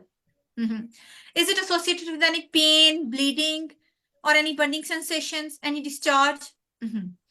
Does this bulge is causing any problem to your waterworks or bowel opening? Okay. What about your habits, urinary problems? Can you elaborate on that? How many times you have to go? Do you have to rush while going to the toilet? Do you leak? Okay. Any pain in the tummy that goes away once you pass the pee? After you pass the pee, do you notice any dribbling? Okay. And once you pass the pee, do you feel that you have completely emptied your water bag? Okay. Any straining, any stinging? Okay. A few of my questions, I just want to ask a few personal questions that help in management plan. Is it also affecting your sexual life? Sorry to hear about that. Okay. Have you tried anything for this up till now? Okay. Do you have kids? How are they born? Any complications during deliveries? Any prolonged labor? Any instruments used? Any cuts? Okay. When was your last period? Any problem with the periods? Are you up to date with your cervical screening? Okay. Any history of surgeries? Any history of medical problems? Okay. Any social habits that might affect your management plan today? Okay. May I just take your BMI, your weight to height ratio? Thank you. Any allergies? Okay. How's the sport at home? How's everything at home? Good to know that. And how have you been feeling? It's completely understandable, Linda, that this is causing you distress and you have been feeling low and anxious and distressed. It is quite normal and understandable. I'll connect you to the counselor to have a better coping up with this condition. Would that be fine? Okay, thank you for giving me all this information. Is there anything you want to add that you think will help me in management today? Okay, okay. Linda, would that be fine that I examine you in the presence of a chaperone? I can understand that you are anxious about the examination, Linda, but sometimes examination can provide very valuable information. Would that be fine that you apart your lips, lips by yourself, and I just take a look from outside? I won't be touching it. I won't be examining it. I will just take a look from outside to get an idea that what it is probably. Would that be fine? Okay, thank you for that. Okay. Linda, what I have gathered from the information that you have given to me, and what the examination reveals, that there is a bulge down below. Let me help you with the diagram. You can see this is water bag, this is water pipe. Water pipe is surrounded by certain glands. And here we are expecting that this swelling or bulge is here. There could be certain conditions that is causing a bulge down below. Okay, it could be some blockage of these glands, so that these glands have become swollen. There could be some cyst down below. There could be some vascular growth down below. Sometimes because of the weakening of the structures of the muscles down below, there can be bulge of your bladder, womb, or back passage. But what seems most likely from the symptoms and the history that you have given to me that there is an outpouching into the water pipe from the lining of water pipe, which we call as urethral diverticulum. Have you ever heard of that? And this outpouching of the water pipe, here, once you pass the pee, some of the urine accumulates that gets infected, that is causing you repeated infections. We are not sure at the moment of the final diagnosis that what it is most likely, but seems to be a urethral diverticulum. To reach to the confirmed diagnosis, a team of doctors, including my consultant, urogynecologist, all will be involved, and they will carry out certain tests for you. That might include a urine test to rule out infection.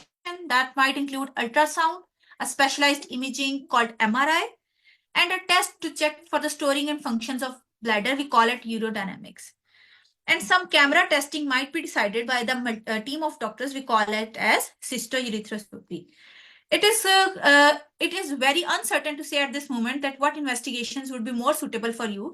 But once the team of doctors discuss your case and finalize the investigations and management for you, we will arrange an appointment to discuss further. Would that be fine? Okay, once we make the diagnosis, if it comes out to be infection, we will give you antibiotics. If it comes out to be some diverticulum, then the infection, then the treatment will depend on that. But if it comes out to be diverticulum, we might have to go for the surgical options. We have got 3 types of surgical options that I will discuss in detail if the need arises. But just to enumerate, one is called in which we make the neck of the pouch bigger one. One is called as marsupialization, in what we do remove the sac and stitch the edges. We call it as marsupialization. And the third form of procedure is in which we can give an incision, remove whole of the outpouching, and fill the defect with the fat taken from the vaginal lips. So this can also be carried out, but there are 2 to 3 surgical options, but that will also be decided for you by the team of doctors, and I will discuss with you in detail. Would that be fine? Okay. After the surgery, there could be, as you know, every surgery comes with some complications. There can be bleeding, pain, infection, and sometimes recurrence in 1 in 20 cases can be there. So these are some complications. And in the post-operative period, we will also tell you some precautions to follow after the surgery, like you have to avoid intercourse for 4 weeks, and some catheter, some tube will be placed through the water pipe for 2 weeks time. So we will be discussing in detail once the need arises. Okay. Any concerns or any questions you want me to address? Thank you for your time, Linda. And if you any concerns or any queries come to your mind, you can contact us anytime. And here's the patient information leaflet. You can take your time, discuss with your partner regarding this, and I will also arrange an appointment with my consultant to address your concerns. Thank you for your time. Okay. So like this, you can also listen in the recording and then you can make the notes. And if anyone wants to ask any question, I'm open to questions.